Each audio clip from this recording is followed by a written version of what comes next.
پاگل ہو رہے ہیں نا ٹینشن سے, میرا گھر نہیں ہے, میرا یہ نہیں ہے, میرا وہ نہیں ہے. تو میرے بھائی دولت کا مقصد تو سکون ہوتا ہے.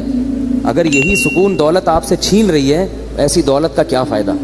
سکون سب سے بڑی نعمت ہے, اللہ کی تقدیر بھی ہے. جو نفسیاتی ڈاکٹر ڈپریشن کا علاج کرتے ہیں نا, خدا کی قسم ان کے پاس ڈپریشن کا علاج نہیں ہے. ڈپریشن کا اور اسٹریس کا علاج صرف اور صرف قرآن کے پاس ہے, صرف اور صرف. تبھی میں نے نفسیاتی ڈاکٹر بھی خوش نہیں دیکھے, وہ بھی پاگل ہوتے ہیں. ان کو یہ ہوتا ہے مریض ہی نہیں آ رہا ہمارے پاس, اسی میں ڈپریشن کے جو ہے نا مریض بن جاتے ہیں. یار کوئی بندہ ہی نہیں آ رہا, اتنی تھوڑی فیس دی ہے اس نے, وہ اپنا علاج نہیں کر سکتا, تمہارا کہاں سے کرے گا. جب وہمی کا فون آتا ہے, وہمیوں کا, تو میں ان کو مسائل کا جواب نہیں دیتا, کیونکہ وہمیوں کی باتیں سننے سے مجھے ڈر ہوتا ہے کہ میں بھی کہیں وہمی نہ ہو جاؤں. حضرت وہ وضو نہیں ہو رہا, حضرت وہ طلاق کا لفظ تو نہیں نکل گیا میرے دماغ میں, اور میں سوچتا رہتا ہوں. تو مجھے یہ ہوتا ہے کہ میرے بھی دماغ میں بھی یہ بات نہ بیٹھ جائے. میں کہتا ہوں بھائی جلدی سے بھاگ جائے یار یہاں سے, بند کر یار, کسی ڈاکٹر کو دکھا جا کے. بیمار کرو ڈاکٹروں کو کرو نا, ہم جو نارمل ہو گئے, ہمارا ہنسی خوشی زندگی گزارنے, ہمیں کیوں پریشان کر رہے ہو بھائی. تو کہاں سے کہاں بات چلی جاتی ہے. کیا بات کر رہا تھا میں, کیا بات کر رہا تھا. ہاں میں یہ بتا رہا تھا کہ دیکھو ڈپریشن کا جو اصل علاج ہے نا, وہ ہے تقدیر پر رضا. سب سے بہترین علاج یہ ہے کہ اللہ کا جو معاملہ میرے ساتھ ہے میں اس پر راضی ہوں. وہ مجھے اگر غریب رکھنا چاہتا ہے میں غربت میں خوش ہوں, وہ اگر مجھے 1000 گز کا بنگلہ دینا چاہتا ہے تو میں اس میں خوش ہوں. حضرت حسن رضی اللہ تعالیٰ عنہ بہت زیادہ دولت مند تھے, اور حضرت حسن کے جو نانا تھے محمد صلی اللہ علیہ وسلم, وہ بہت زیادہ مسکین تھے. تو کسی نے حضرت حسن سے کہا کہ آپ کے پاس تو بڑی دولت ہے اور آپ کے نانا اور آپ کے والد کے پاس تو تھی نہیں. تو انہوں نے کہا بھائی اللہ اگر مجھے اس میں رکھنا چاہتا ہے تو میں اس میں خوش ہوں. آئی بس سمجھ میں بھائی, جو جس حال میں اللہ نے رکھا ہے بس ٹھیک ہے بھائی, تو پریشان ہونے کی چندہ ضرورت نہیں ہے. اللہ آپ کو ڈیفینس میں گھر دلا رہا ہے, وہاں رہ لو. اللہ آپ کو چاہ رہا ہے کہ آپ اورنگی ٹاؤن میں رہو تو وہاں رہ لو. اللہ چاہ رہا ہے کہ آپ گرو مندر میں رہو تو وہاں رہ لو. اللہ چاہ رہا ہے کہ مچھر کالونی میں لیاری ندی کے قریب رہو. اب آپ استطاعت نہیں ہے تو مجبوراً وہاں لے لو بھائی, مچھر وچھر کا کوئی کر لو, جالیاں والیاں لگا لو, اسپرے کر لو تاکہ بیمار نہ ہو. ٹھیک ہے نا, انجوائے کرو بس بھائی اسی میں. چرسی دیکھو کیسے انجوائے کرتے ہیں, چرسیوں کے کپڑے دیکھیں آپ نے, پائپ کے نیچے, اب تو ملتے نہیں ہیروئن چی, چرسی نہیں ہیروئن چی, یہ جو پائپ ہوتے ہیں نا برساتی نالے کے پائپ, اس کے اندر چرسی بیٹھتے تھے, اب نہیں ہوتے. پتہ نہیں سنا ہے خود کش حملوں میں ان کو مروایا ہے لوگوں نے. تو کسی بھی چرسی کو دے دیا یہ بیگ فلاں مسجد میں رکھ کے آ جاؤ. دہشت گردوں نے ان کو بڑا استعمال کیا ہے. اور تو ایک پڑیا پکڑا دی, پڑیا ملے گی, وہ بیچارہ پڑیا کے چکر میں خود بھی پھٹ گیا. یہ دہشت گردوں نے سنا ہے میں نے واللہ عالم کہ ہیروئنچیوں کو بہت استعمال کیا. تو ہیروئنچی جو تھے ہم جب بچپن میں دیکھتے تھے وہ برساتی نالوں کے اندر بیٹھے ہوتے تھے, برساتی نالوں کے اندر ہیروئنچی بیٹھے ہوتے تھے, اور منہ میں بھی ان کے پائپ ہوتا تھا. تو اس زمانے میں بچپن میں ایک ڈرامہ آیا تھا, میں نے توبہ کی ہوئی ہے, پرانی باتیں کبھی کبھی بتا دیتا ہوں. اس میں ایک ہیروئنچی کو گانا گاتے ہوئے دکھایا کہ وہ مست ہے, ہیروئن میں پی ہوئی ہے, اس نے پائپ کے اندر بیٹھا ہوا ہے اور اس کے منہ میں بھی پائپ ہے جس میں چرس ہے. تو کہہ رہا ہے میں پائپ کے منہ میں ہوں, میرے منہ میں پائپ ہے. ٹھیک ہے, اسی کو انجوائے کر رہا ہے وہ. کہہ رہا ہے یہ نعمت کس کے پاس ہوگی کہ پائپ کے منہ میں بھی ہو اور پائپ بھی اس کے منہ میں ہو. بھائی ایک ہی وقت میں ایک چیز منہ میں ہو سکتی ہے نا, یا تو آپ اس کے منہ میں ہو یا وہ آپ کے منہ میں. لیکن اگر ہمارے ساتھ اللہ کی قدرت عجیب ہے, میں پائپ کے اندر بیٹھا ہوں اور پائپ میرے اندر گھسا ہوا ہے. تو ایک ہیروئنچی سے کسی نے پوچھا, وہ بھی مست ایسے پڑا ہوا ہے نا خوش, تو اس ہیروئنچی سے کسی نے پوچھا کہ ہم نے سنا ہے کہ تم لوگ اتنے خوش ہوتے ہو پی کے کہ تم سمجھتے ہو کہ ہم چاند پہ پہنچ گئے ہیں. تو ہیروئنچی کہتا ہے تو ابھی کہاں بیٹھا ہوا ہوں میں. تو ہمارے حضرت فرمایا کرتے تھے جیسے یہ لوگ نشے میں دیوانے ہو جاتے ہیں اور سارے غم بھلا دیتے ہیں, تو مسلمان کو چاہیے کہ وہ اللہ کی محبت میں اسی طرح دیوانہ ہو جائے اور سارے غموں کو بھلا دے. بولے بھائی میرا مقصود, میرا مطلوب, میرا محبوب, میرا معبود صرف اللہ کی ذات ہے, مجھے جنت مطلوب ہے. یہاں مجھے 1000 گز کا بنگلہ نہ ملا, جھونپڑی میں گزارا کر لوں گا, جنت کے محلات مجھے ہر قیمت پہ چاہیے. یہاں مجھے کالی کلوٹی مل گئی. ایک بندہ آیا, میں میری بیوی بہت ہی بدصورت ہے, میں کیا کروں, پھنس گیا ہوں میں نے کہا صبر کرو, تم کون سا اتنے حسین ہو ہمارے جو ہے نا ایک جامعہ میں ایک لڑکا تھا, اس کی شادی ہوئی تو ہمارے استاذ کے پاس آیا. اب اس کو شرم بھی آ رہی تھی کیونکہ استاذ تھے بڑے پیر و مرشد. تو وہ استاذ ہمیں واقعہ سنا رہے تھے, کہہ رہے میرے پاس آیا اور بڑا شرما رہا ہے, بڑا میں حضرت میں بڑا پریشان ہوں, میں یہ وہ بہت مشکل نا. میں پوچھا بتاؤ کیا بات ہے. اس نے کہا میری شادی ہوئی ہے, میں نے بغیر دیکھے کی اور مجھے بیوی پسند نہیں آ رہی, شکل بالکل بھی اچھی نہیں ہے. تو کہتے ہیں میں نے اس سے کہا کہ کبھی اپنی شکل دیکھی ہے آئینے میں؟ ٹھیک ہے نا. تو کہتے اس نے کہا ہاں میں نے دیکھی ہے. کہہ رہے ہیں اب اس نیت سے دیکھو کہ میں کیسا ہوں. ایک تو ویسے ہی دیکھتا ہے نا انسان بال سیٹ کرنے کے لیے یا کچھ منہ پہ کچھ لگا ہوا تو نہیں, اس نیت سے دیکھو کہ کیا میں بھی ان لوگوں میں شمار ہوتا ہوں جس کو کوئی خوبصورت ملے. اس نیت سے اب جا کے دیکھو, اپنے نئے نقش نا پوری ناک کا سائز وائز سب چیزیں چیک کرنا, جا کے کلر ولر بھی دیکھنا اچھی طرح سے. تو وہ کہتے ہیں کہ وہ اس نے دیکھا اور آ کے کہا الحمدللہ میں مطمئن ہو گیا ہوں. ٹھیک ہے نا, کہ اس ڈیزائن میں مجھے یہ بھی غنیمت ملی. تو ڈپریشن, پریشان, یہ ناشکری ناشکری ناشکری, ہر وقت کیا ہے ناشکری. اتنی ناشکری ہے اس سے کیا ہو جاتے ہیں, ڈپریشن کے مریض بن جاتے ہیں. اگر خوش رہو گے بھائی, یہاں جیسی تیسی مل گئی, جنت میں کیا مل جائے گی. اگر صبر شکر سے زندگی گزاری تو جنت میں کیا ملے گا, حور ملے گی. جنت دنیا میں جو کچھ ملتا ہے نا ہم کو اور آپ کو, وہ اس میں ہماری محنت کا دخل نہیں ہوتا, اس میں تقدیر کا دخل زیادہ ہوتا ہے. کیسے کیسے بدصورت لوگ ہیں, بہت خوبصورت عورتیں مل جاتی ہیں, کیسی کیسی بدصورت عورتیں ہیں, بہت خوبصورت شوہر مل جاتے ہیں. با اخلاق لوگوں کو بد اخلاق بیوی مل جاتی ہے, بد اخلاق کو با اخلاق. تو ایسے سارا سیٹ اپ چل رہا ہے. اور جنت کیا ہے, وہ تو اللہ نے نیک لوگوں کے لیے بنائی ہے. وہ تو ان کو تو اللہ نے اسپیشل حسن دیا ہے جنت کی حوروں کو. فرمایا مقصورات فی الخیام, خیموں میں بند کر دیا, تمہارے لیے بنایا گیا ان کو. تو گزارا چلاؤ بھائی, گزارا چلاؤ. سمجھ رہے ہو, زیادہ پریشان ہونے کی ضرورت نہیں ہے. ویسے بھی بڑھاپے میں سب چیزیں ختم, بڈھی ہو جائے گی پھر دیکھنا اس کو کون حسین. بڈھے میں بڑھاپے میں نہ خود حسین رہو گے نہ وہ حسین رہے گی, سب حساب. تو تھوڑے دن کی بات ہے تو صبر کر لو, کیا خیال ہے بھائی. یا پھر وہ کام کرو جو میں بولتا رہتا ہوں, گناہ کی طرف مت جاؤ, گناہ کی طرف مت جاؤ, اس کی ٹھکائی لگے گی. گناہ کی طرف جاؤ گے تو کیا ہوگا, حساب و کتاب دینا پڑے گا اس کا. تو اللہ تعالیٰ نے مسلمان کو ٹینشن فری بنایا ہے. مسلمان کو غم ہوتا ہے تو صرف کون سا غم, کہ یار جنت میں پہنچنا ہے میں نے, اللہ راضی ہو جائے. پھر اس حال میں اللہ اگر آپ کو پیسہ بھی دے دے, آپ کوشش کریں, ہاتھ پہ ہاتھ رکھ کے بیٹھ جانا یہ دین ہمیں نہیں سکھاتا. دنیا میں کامیاب ہونے کی بھی کوشش کریں, کوشش میں کامیابی ہو جائے تو بھی ٹھیک ہے, کامیابی نہیں ہو تو بھی ٹھیک ہے, بس خوش رہے انسان اس پہ.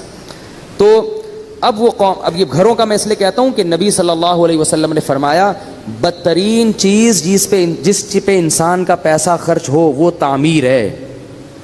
صحیح حدیث ہے بالکل.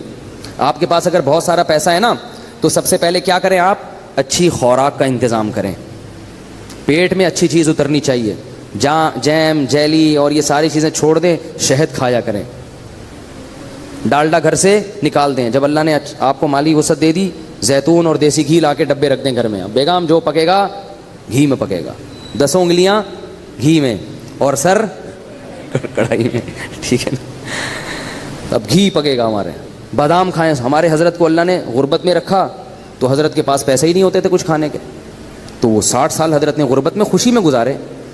اتنی غربت تھی میرے شیخ و مرشد کے پاس 60 سال کی عمر تک, کہ فرماتے ہیں کہ میرے پاس انڈا خریدنے کے پیسے نہیں ہوتے تھے. اور عالم کتنے بڑے تھے, دارالعلوم کورنگی کے شیخ الحدیث تھے. سب سے بڑا مرتبہ, کتنا بڑا ادارہ ہے نا دارالعلوم کورنگی. حضرت مفتی محمد شفیع صاحب رحمہ اللہ کے نائب سمجھے جاتے تھے. اور لیکن لوگوں کو پتہ نہیں چلتا تھا آپ کی غربت کا, کیونکہ رہتے اتنے استغنا کے ساتھ تھے نا کہ لوگ ان سے قرضے مانگنے آتے تھے. یہ نہیں کہ غربت میں اپنے پھٹے پرانے کپڑے پہن کے ایسا صورت بنا لی کہ لوگ مولوی صاحب پہ ترس کھا کے پیسے دینا شروع کر دیں. نہ نہ نہ, بڑا استغنا. اور فرماتے ہیں کہ میرا گھر بھی ذرا دور تھا کچی آبادی میں, کیونکہ پیسے تھے ہی نہیں کہ پکی آبادی میں گھر لے لیں. تو فرماتے ہیں میں پتہ کیا سوچتا تھا کہ میں چونکہ بادشاہ ہوں اور بادشاہ ذرا ہٹ کے رہتا ہے, بادشاہ تھوڑا سا, تو کہہ رہے ہیں ہمارا اسٹائل تھوڑا سا کیا ہے, ہٹ کے, خوش رہتے تھے. کہتے ہیں ایک دن کیا ہوا کہ ایک مہمان ہمارے گھر آیا, دال کھلائی ہم نے. پھر کچھ دنوں کے بعد آیا, دال پکی ہوئی تھی. پھر آیا, دال پکی ہوئی تھی. تو ایک دن آ کے کہتے ہیں آپ لوگ کیا دال کے علاوہ کچھ نہیں پکتا. وہ مہمان بھی تنگ آ گیا نا. تو حضرت فرماتے ہیں کہ اس کے بتانے سے میری توجہ گئی ہے کہ ہمارے ہاں بہت دنوں سے دال پک رہی ہے، اور اللہ نے ان کو اہلیہ بھی ایسی ہی دی تھی صبر شکر والی، بڑی تعریفیں کرتے تھے اپنی زوجہ کی، وہ ابھی تک ماشاءاللہ حیات ہیں، اللہ ان کی عمر برکت۔ اللہ فرماتے ہیں کہ مجھے حور بھی مل جاتی تو میں اتنا خوش نہ ہوتا، اللہ نے مجھے ایسی بیوی دلا دی ہے جو ایسی صبر شکر والی ہے جو لاکھوں میں کسی ایک کو ملتی ہوگی، بلکہ کہتے تھے کسی ایک کو بھی نہیں ملی ایسی بیوی۔ بڑی تعریفیں کرتے تھے اپنی زوجہ کی، کیونکہ انہوں نے کبھی بھی ناشکری، وہ دیکھتی تھی بھائی میرے شوہر غریب ہیں تو جو وہ بھی تو دال ہی کھا رہے ہیں نا، تو ہم بھی دال کھا رہے ہیں، کوئی بات نہیں، اسی پہ گزارا کریں گے۔ اور ہمارے حضرت کو وہ دعاؤں کی وجہ سے ملی تھی یہ بیوی۔ ہمارے حضرت کا واقعہ لکھا ہے، وہ بتاتے تھے کہ بچپن میں حضرت کا رشتہ طے کر دیا کسی خاتون سے، اب ان میں حیا بہت تھی، وہ تو پہلے زمانے میں تو نہیں ایسا ہوتا تھا کہ پہلے طے کر لو، ابا کو بتا دو، ابا کرنی ہے کرو نہیں تو میں جا رہا ہوں، یہ تو اب ہوتا ہے نا۔ پہلے تو وہ لڑکے جب بالغ ہوتے تھے، ایک تو بالغ ہوتے ہی ماں باپ ان کی شادی کی فکر کرتے تھے، ان میں حیا ختم ہونے سے پہلے ان کو گھر بار کا کر دیتے تھے۔ تو ہمارے حضرت کا جب بالغ ہوئے تو حضرت فرماتے ہیں مجھے تو شرم آتی تھی شادی کا نام لیتے ہوئے بھی، ابا نے کہیں ہماری منگنی کر دی، طے کر دیا، اب ابا کو کیسے کہیں ابا یہ پتہ نہیں، یہ ہمارے حضرت تو دیندار تھے بچپن سے، والد صاحب بھی ان کے، فرماتے ہیں مجھے بہت دیندار چاہیے تھی صبر شکر والی۔ تو کہتے ہیں کہ میں نکل گیا کھیتوں میں جا کے چپکے سے سجدے میں گر کے میں نے اللہ سے دعا مانگی، رویا اللہ کے سامنے، اے اللہ اگر تیرے علم میں یہ میرے لیے بہتر نہیں ہے تو یہ رشتہ کسی طرح سے توڑوا دے۔ زبان کے چونکہ پکے تھے تو خود نہیں توڑنا، زبان دے چکے ہیں، یہیں کسی طرح جان چھڑوا دے یہاں سے، اور ایسی جگہ کروا دے جو میرے لیے بہتر ہو۔ تو اللہ کی قدرت یہ ہوئی کہ لڑکی والوں نے خود ہی انکار کر دیا کوئی عذر بنا کے، تو پھر حضرت کی یہاں شادی ہوئی جہاں جن کو ہم پیرانی صاحبہ کہا کرتے تھے۔ تو حضرت بڑی تعریفیں کیا کرتے تھے، اور اتنی ان میں حیا تھی کہ وہ حضرت ان کا فرماتے تھے کہ علماء دعوتیں کرتے تھے تو اس میں لوگ اپنی اپنی اہلیہ کو لے کے جاتے تھے۔ مفتی محمد شفیع صاحب نے کہا کہ آپ بھی اپنی اہلیہ کو لے کر آئیں، میں نے کہا ٹھیک ہے، میری اہلیہ نے کہا میں گھر کی چار دیواری سے باہر نہیں جاؤں گی، بس جائز ہے جانا، یہ نہیں کہہ رہا کہ نبی صلی اللہ علیہ وسلم بھی اپنی زوجہ کو لے کے گئے دعوت پہ، لیکن ان کا مزاج ایسا تھا بھائی میں گھر میں مجھے نہیں جانا۔ تو فرماتے ہیں مفتی شفیع صاحب بڑے خوش ہوئے، کہتے جب ہمارے گھر میں ٹیلی فون لگا، حضرت کے گھر میں پردہ ایسا تھا، مزدور 4 مہینے کام کر کے گئے ہیں، ایک مزدور نے کہا یار یہاں کیا جنات رہتے ہیں؟ کیوں بھائی؟ کہہ رہے میں نے 3 4 مہینے اس گھر میں کام کیا، کسی عورت کی آواز میرے کان میں آج تک نہیں پڑی۔ وہ ذاتی طور پر یہ چیزیں آدمی ڈنڈے کے زور سے تھوڑی بیوی سے یہ سب کچھ کروا سکتا ہے، یہ تو اپنے اندر تقویٰ ہو، اتنا ان میں تھا کہ ان کی آواز کبھی مردوں کے کان میں ان کی اہلیہ کی نہیں پڑتی تھی۔ تو حضرت فرماتے میں نے جب ٹیلی فون لا کے رکھا گھر میں، ضرورت تھی فون لگوایا، تو میں نے یہ کیا کہ بھائی دیکھو جس عورت میں یہ تقویٰ نہیں ہے نا تو اس کو برا مت سمجھو، جہاں شریعت نے گنجائش دی ہے وہاں گنجائش دی ہے، عورت مرد سے ضرورت کی بات بھی کر سکتی ہے، ضرورت کے وقت گھر سے باہر بھی نکل سکتی ہے، یہ تو اوپر لیول کا ہے نا، وہ یہ تو اپنے زبردستی نہیں کر سکتے اس چیز میں آپ، عورت اگر خود اپنی مرضی سے ایسا کرنا چاہے تو ٹھیک ہے، وہ پھر زیادہ اچھی بات ہے، لیکن آپ زبردستی نہیں کر سکتے ان چیزوں پہ۔ تو فون میں کیا ہوا، حضرت نے فون لا کے رکھا، فرمایا کہ اب جب فون آئے آپ جب اٹھائیں تو جب ان نون پرسن ہونا تو بات نہ کریں اس سے، اور پتہ کیسے چلے گا کہ اپنی بہو بیٹی کا فون ہے تو فون پہ تھوڑا سا ہاتھ مار دیں، اگر آگے سے عورت کی آواز آئی ہے تو بات کر لیں، یا اپنے کسی بیٹے کی آواز آئی تو بات کر لیں، ورنہ بات نہ کریں۔ ہم اگر گھر میں کہہ دیں کہ بھائی جب فون اٹھاؤ تو بولو نہیں، تو میرا خیال ہے اگلے دن بیان نہیں ہوگا، بولیں گے پتہ نہیں کس فنڈامنٹلسٹ سے، بنیاد پرستوں سے کہاں پھنس گئے ہیں، طالبان سے شادی ہو گئی ہے ٹھیک ہے نا۔ لیکن ہم بھی ایسے ہی، ہم کون سا اتنے پرہیزگار ہیں، تو اتنا ہی تقویٰ ہونا جتنا، یعنی بھائی جتنے خود ہو اتنے ہی دوسرے پہ کو مکلف بناؤ نا۔ حضرت تو خود بھی بڑے پرہیزگار تھے نا۔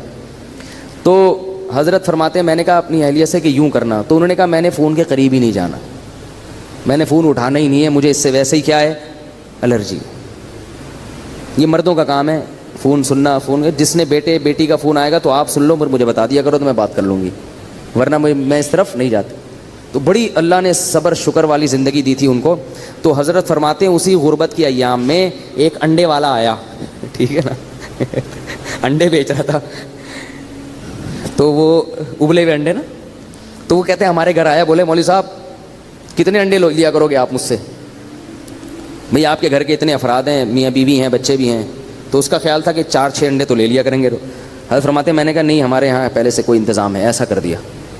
حالانکہ فرماتے ہیں کہ اصل بات یہ تھی میرے پاس انڈا خریدنے کے پیسے بولو بھائی نہیں تھے, لیکن اس کے سامنے اپنی غربت نہیں بتانی میرے پاس پیسے ہی نہیں ہیں. وہ کہ چلو زکوٰۃ والے انڈے پھر میں آپ کو دے دیا کروں گا. بات یہ ہے کہ غربت بھی ہو مگر ایسا اس پہ استغنا اور چہرے پہ ایسی بشاشت اور ایسا استغنا ظاہر کرنا ہے کہ ہم سے بڑا سیٹ دنیا میں کوئی ہے ہی نہیں. اور حضرت فرماتے ہیں کہ یہ صرف زبان سے نہیں کہتا تھا, دل میں بھی سمجھتا تھا, دل میں بھی سمجھتا تھا کہ اللہ نے مجھے بہت دیا ہے, صرف اوپر اوپر سے نہیں کہ لوگوں کو بیوقوف بنانے کے لیے, دل میں بھی یہی تھا بہت دیا ہے بھائی.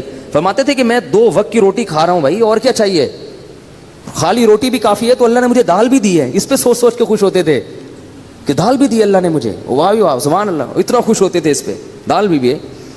اور اپنے شیخ کی زیارت کے لیے لاہور جایا کرتے تھے, پورے سال تنخواہ سے پیسے جمع کر کر کے ٹرین کا ٹکٹ ہوتا تھا, پورے سال کی تنخواہ سے کاٹ کاٹ کے ایک دفعہ کا چکر لگتا تھا, یہ حالت تھی. اور پھر کیا ہوا ہے کہ پودوں کا بڑے مزاج ان کے, غربت تھی مگر مزاج شاہانہ تھا, گرینری کا بڑا شوق تھا, پھول لگانے کا, پودے لگانے کا, خوشبوؤں کے استعمال کا. تو پودے لگانے کے لیے نا ان کے پاس وہ نہیں تھا, شاور نہیں ہوتا وہ پانی دینے کے لیے, اس میں پتہ نہیں کیا ٹیکنیکل چیز کر کے ایک شاور بنایا تھا حضرت نے, تھا بڑی صفائی ستھرائی. تو کیا ہوا کہ حضرت کی اہلیہ بیمار ہو گئی. اب میں اہلیہ کا بتاؤں کیسا توکل تھا. اہلیہ بیمار ہو گئیں, ڈاکٹر کے پاس گئے تو ڈاکٹر نے کہا کہ ان کے جسم میں وٹامنس کی کمی ہے, پھل فروٹ کھانے کو, پھل فروٹ تو ملتے ہی نہیں تھے حضرت کو, غربت میں کہاں پھل کھا سکتے ہیں. تو بتایا کہ ان کو آپ پھل فروٹ کھلائیں. کیا کھلائیں؟ یہ میں صرف اپنے شیخ کے واقعات نہیں سنا رہا, مقصد یہ ہے کہ ایسی زندگی گزرے گی تو صحت بھی ملے گی, بغیر سیب کے آئرن آئے گا آپ کے جسم میں. اور ٹینشن والی زندگی گزارو گے نا, سیب کے جوس بھر بھر کے پی لو پھر بھی آئرن کی کمی ختم نہیں ہوگی. آپ پھر فرماتے ہیں میں لے گیا ڈاکٹر کے پاس, ڈاکٹر نے کہا ان کو سیب کھلائیں, آم کھلائیں, یہ کھلائیں, وہ کھلائیں. پھر فرمایا پیسے ہی نہیں تھے ٹھیک ہے سیب کھلانے کے.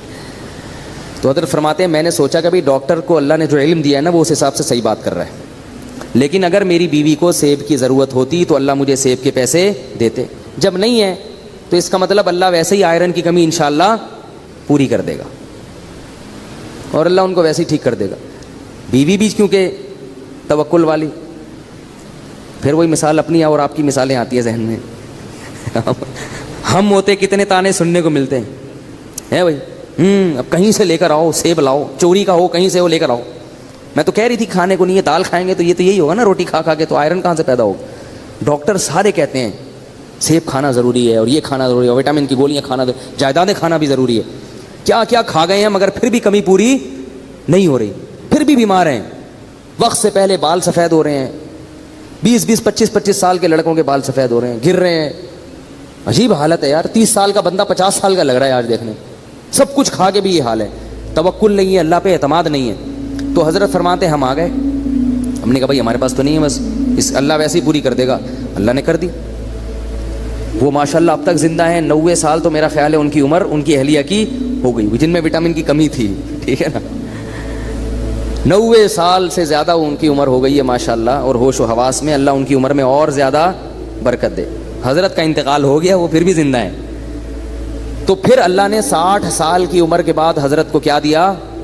حضرت کی زمینیں تھیں وہ بکی ہیں, اور کچھ وراثت ملی, بہت اللہ نے پیسہ دیا. پھر اتنی دولت آئی حضرت کے پاس, پھر حضرت نے اسٹائل اپنا چینج کر دیا. جو میں بتانا چاہ رہا ہوں کہ بھئی جب تک نہیں ہے تو دال روٹی کھاؤ, جب ہے تو پھر اسی حساب سے کھاؤ جب اللہ دے رہا ہے. پھر جو نوٹ آتے تھے حضرت کے پاس, دولت کی محبت پھر بھی نہیں تھی, تو حضرت نے بہت سارا پیسہ لگا دیا الائنس میں. وہ ضیاء الحق کے دور میں ایک الائنس والے نکلے تھے, وہ سارا پیسہ ڈوب گیا. ڈوبا ہے تو حضرت کی پیشانی پر اتنا سا بھی بل نہیں آیا, پر ذرا بھی پریشان نہیں ہوئے. جبکہ جن لوگوں کے پیسے اس وقت ڈوبے تھے ان میں سے بہت سے لوگ ہارٹ اٹیک سے مر گئے. تو حضرت نے ان کا نام رکھا شہدائے الائنس, شہدائے الائنس. یہ الائنس والوں کو, اور حضرت فرماتے ہیں کتنی گھٹیا موت ہے, پیسے چھن گئے تو مر گئے, کیا دکھاؤ گے منہ اللہ کو.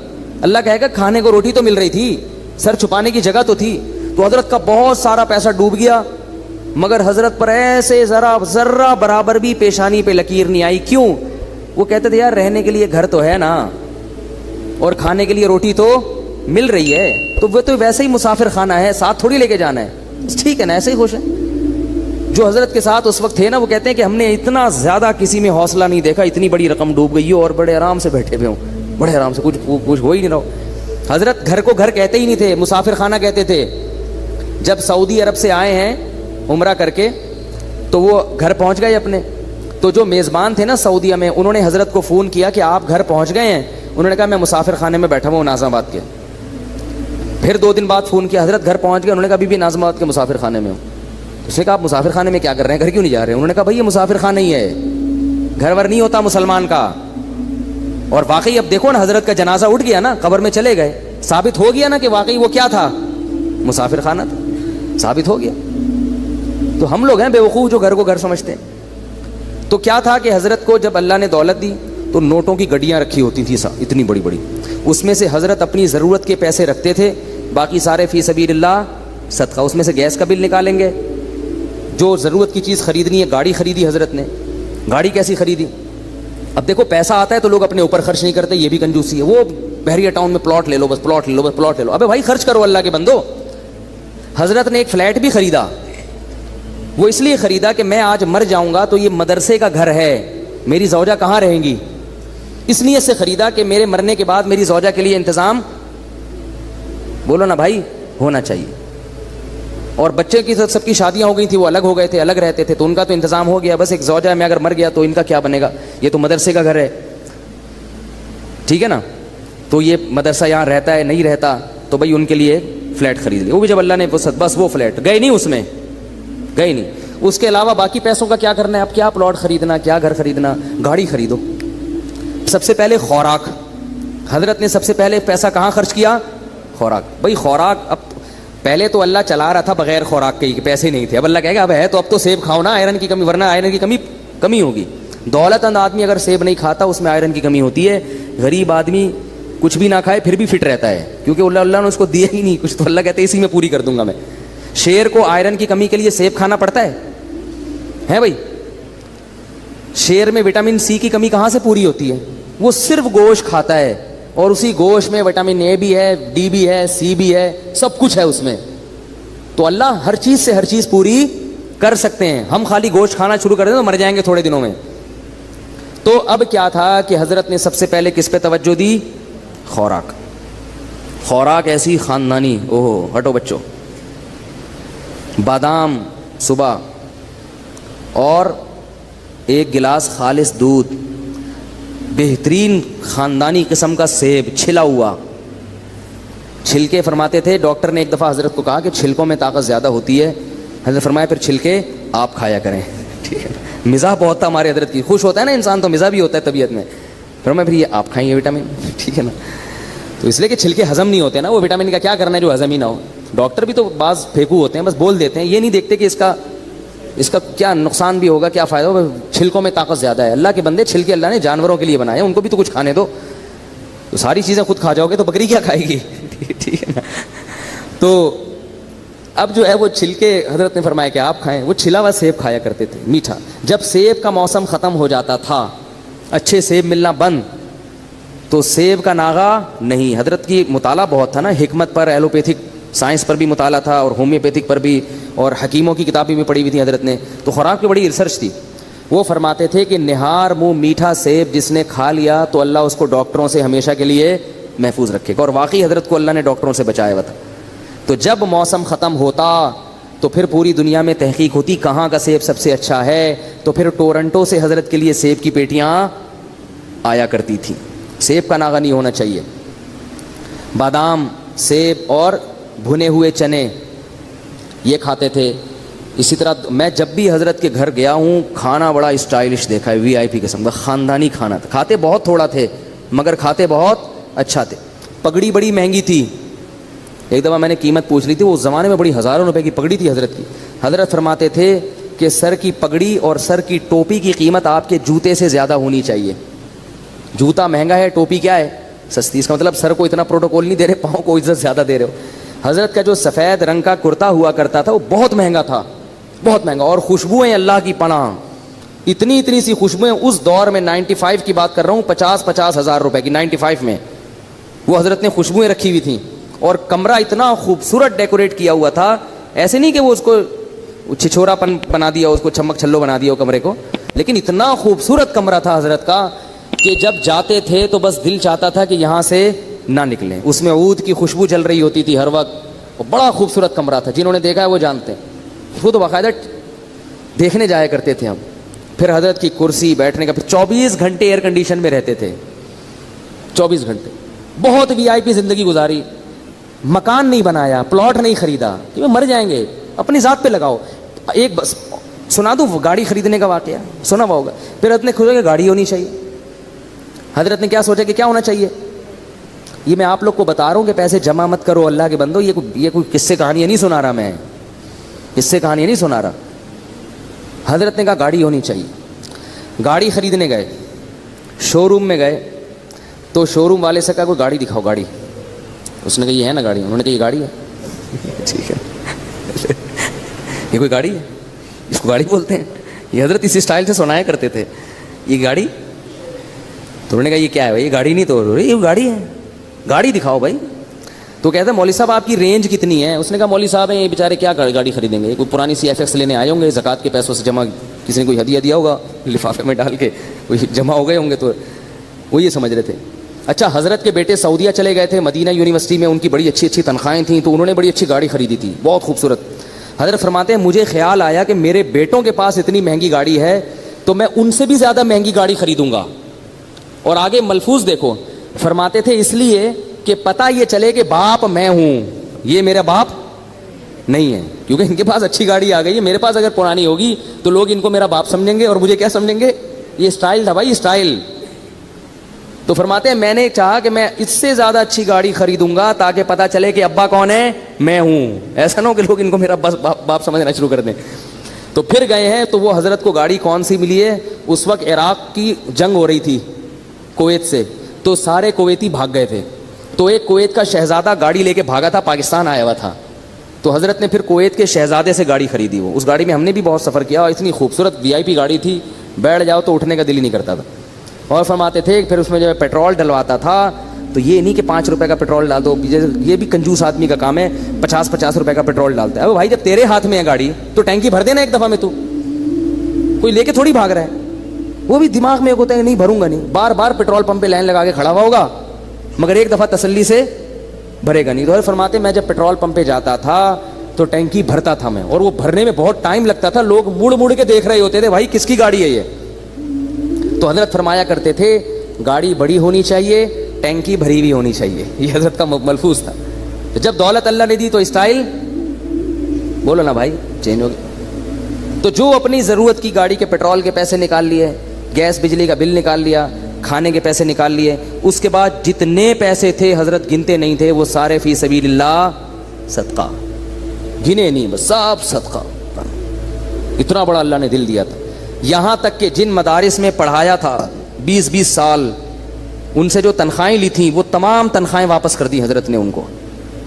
بہت سخاوت کے دریا تھے بھائی وہ تو, ایسے ایسے نوٹ ایسے اٹھا کے نا غربا اور مساکین اور مدارس پہ اور مختلف جگہوں پہ خیر کے کاموں پہ خرچ کرتے تھے. کیسے اسٹائل سے زندگی گزاری بھائی انہوں نے, خوش, اور چہرہ ایسا چمکتا تھا, سرخ چہرہ ان کا, دیکھ کے لگتا ہی نہیں تھا ان کو کوئی بیماری. کیونکہ آدمی جب خوش ہوتا ہے بیمار تھوڑی ہوتا ہے. ایک دفعہ ڈاکٹر آئے ان کو دیکھنے کے لیے, ویسے ہی کسی نے, حضرت ڈاکٹروں کے پاس نہیں جاتے تھے, تو ڈاکٹر جب آیا نا تو انہوں نے کہا کہ اس نے کہا کہ آپ کو کوئی بیماری نہیں ہے. 78 سال کی عمر میں. حضرت نے کہا آپ کو کیسے پتہ چلا؟ کہ آپ کا جو فیس اور آپ کا جو باڈی ہے نا اس سے پتہ چل رہا ہے کہ نہ آپ کو شوگر ہے, نہ بلڈ پریشر ہے, کوئی بیماری نہ, فٹ فاٹ ہے بالکل. تو اتنی زبردست صحت تھی. لیکن اس کے باوجود حضرت پھر کیا کرتے تھے, موت کے لیے تیار. ہمارے ہاں کسی کے پاس پیسہ ہو, صحت بھی ہو, تو کہے میں مروں نہیں, باقی سب کچھ ہو جائے. تو حضرت فرماتے تھے کہ جب بیمار ہو گئے نا آخری وقت میں, تو علماء کچھ ملنے کے لیے آئے. انہوں نے کہا آپ کی طبیعت بہت خراب لگ رہی ہے, آپ کو, ہم آپ کو دیکھ کے پریشان ہو رہے ہیں. تو فرمایا کہ 75 سال کی عمر میں آدمی نہیں مرے گا تو کب مرے گا بھائی, ٹھیک ہے نا, مرنے تو آرام سے, خوشی خوشی دنیا سے گئے ہیں. آپ تو مرنے کا ٹائم ہے, کوئی بات نہیں, اب جانے. اور فرماتے تھے کہ میں 63 سال کی جب میری عمر ہوئی تھی تو مجھے اس کے بعد سے پھر زندہ رہتے ہوئے شرم آنے لگی تھی.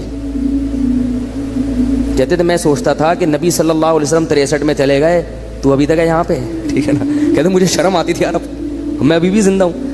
اور فرماتے تھے کہ جب میرے بچوں کے بھی بات ضرور ہے کہ اب عرب کا کلچر آہستہ آہستہ خراب ہو رہا ہے, اگر تھی بھی کوئی رائل فیملی کی تو پہلا واقعہ ہے نا یہ, تبھی تو اس پہ شور اٹھا, تو اب خراب ہو رہا ہے آہستہ آہستہ وہ کلچر.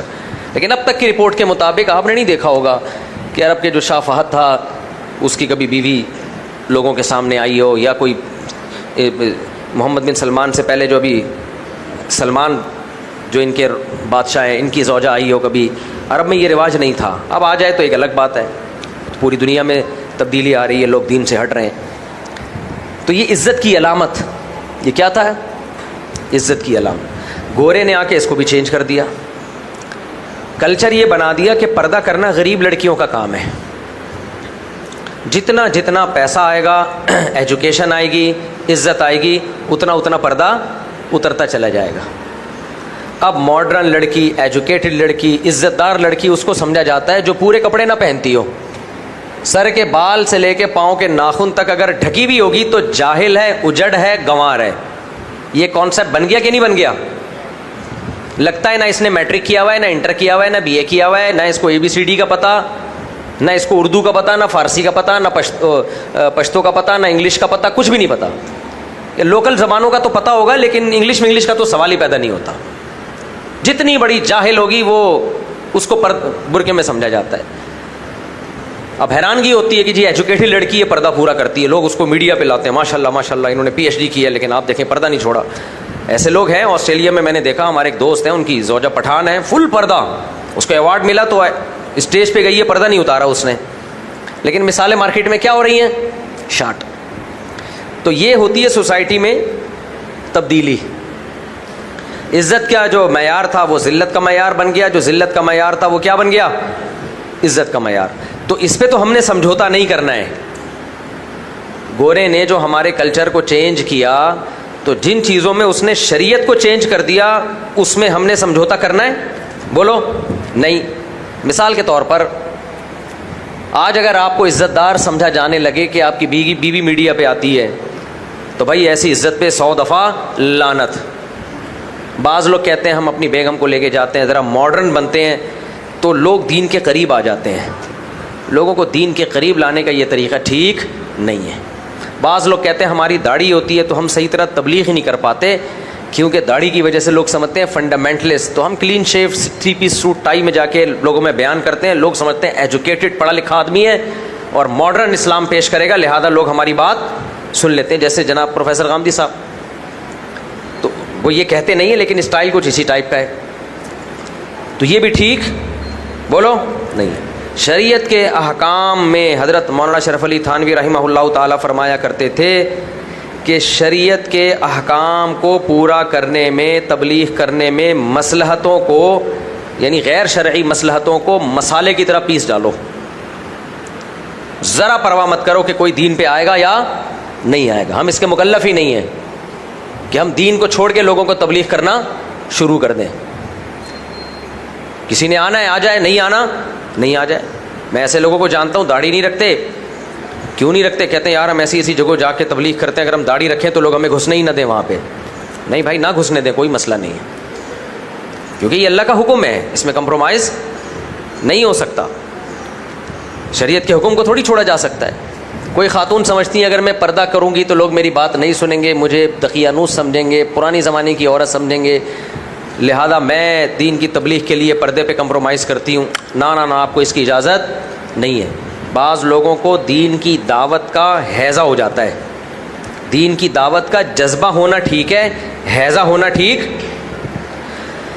رفیع بھائی آج ان کی سمجھ میں نہیں آ رہا, آپ لوگ جملہ کمپلیٹ کر لیا کریں. دین کی دعوت کا جذبہ ہونا اچھی بات ہے, ہیضہ ہونا ٹھیک نہیں ہے. ہیضے کا مطلب لمٹ ہی کراس کر دیا آپ نے. مثال کے طور پر ایک آدمی حرام کماتا ہے, آپ کو پتہ ہے اس کی آمدن 100% حرام ہے.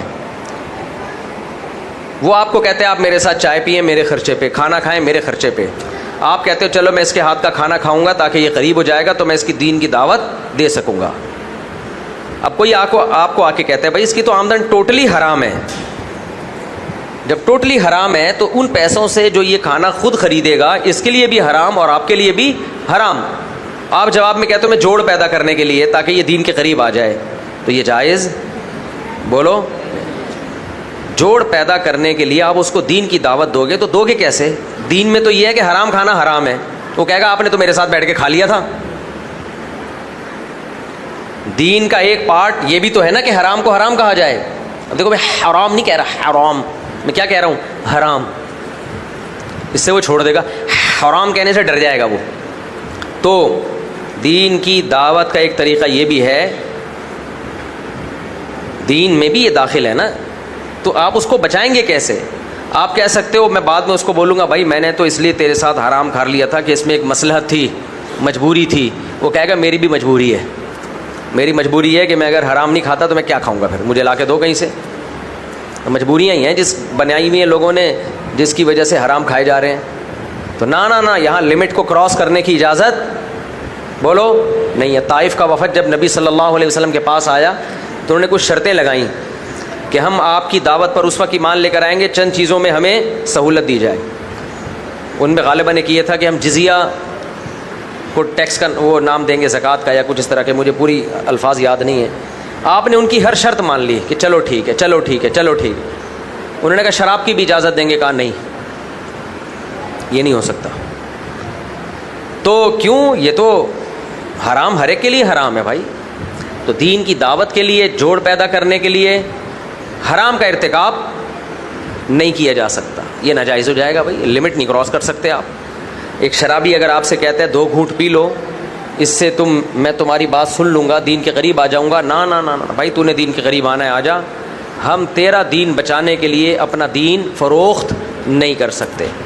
خوب سمجھ لو اچھی طریقے سے.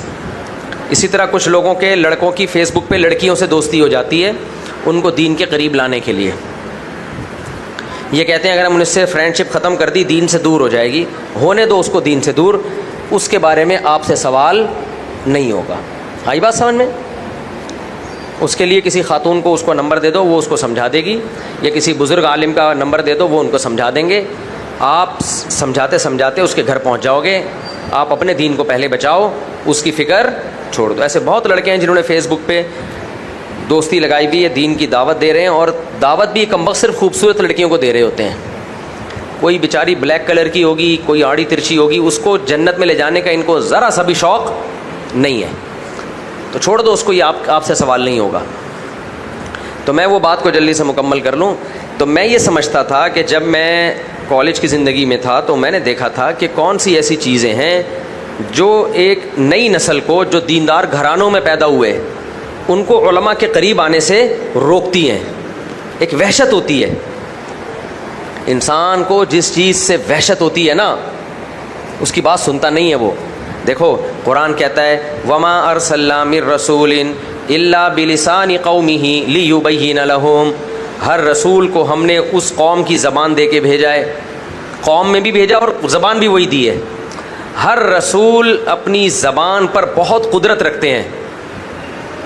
ایک موسیٰ علیہ الصلاۃ والسلام تھے جن میں اعلیٰ درجے کی بلاغت نہیں تھی, تو اس کی تلافی اللہ نے کیسے کی بلاغت کی تلافی, کہ ہارون علیہ السلام کو آپ کا نائب بنا دیا, کہ پیغام موسیٰ علیہ السلام کا ہوگا, زبان ہارون علیہ السلام کی ہوگی.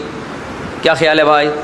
تو اس سے پتہ چلتا ہے کہ آپ کی بات دوسرے تک پہنچانے میں جو سب سے مؤثر ذریعہ ہے, جو سب سے اہم ترین ذریعہ ہے, وہ کیا ہے؟ زبان.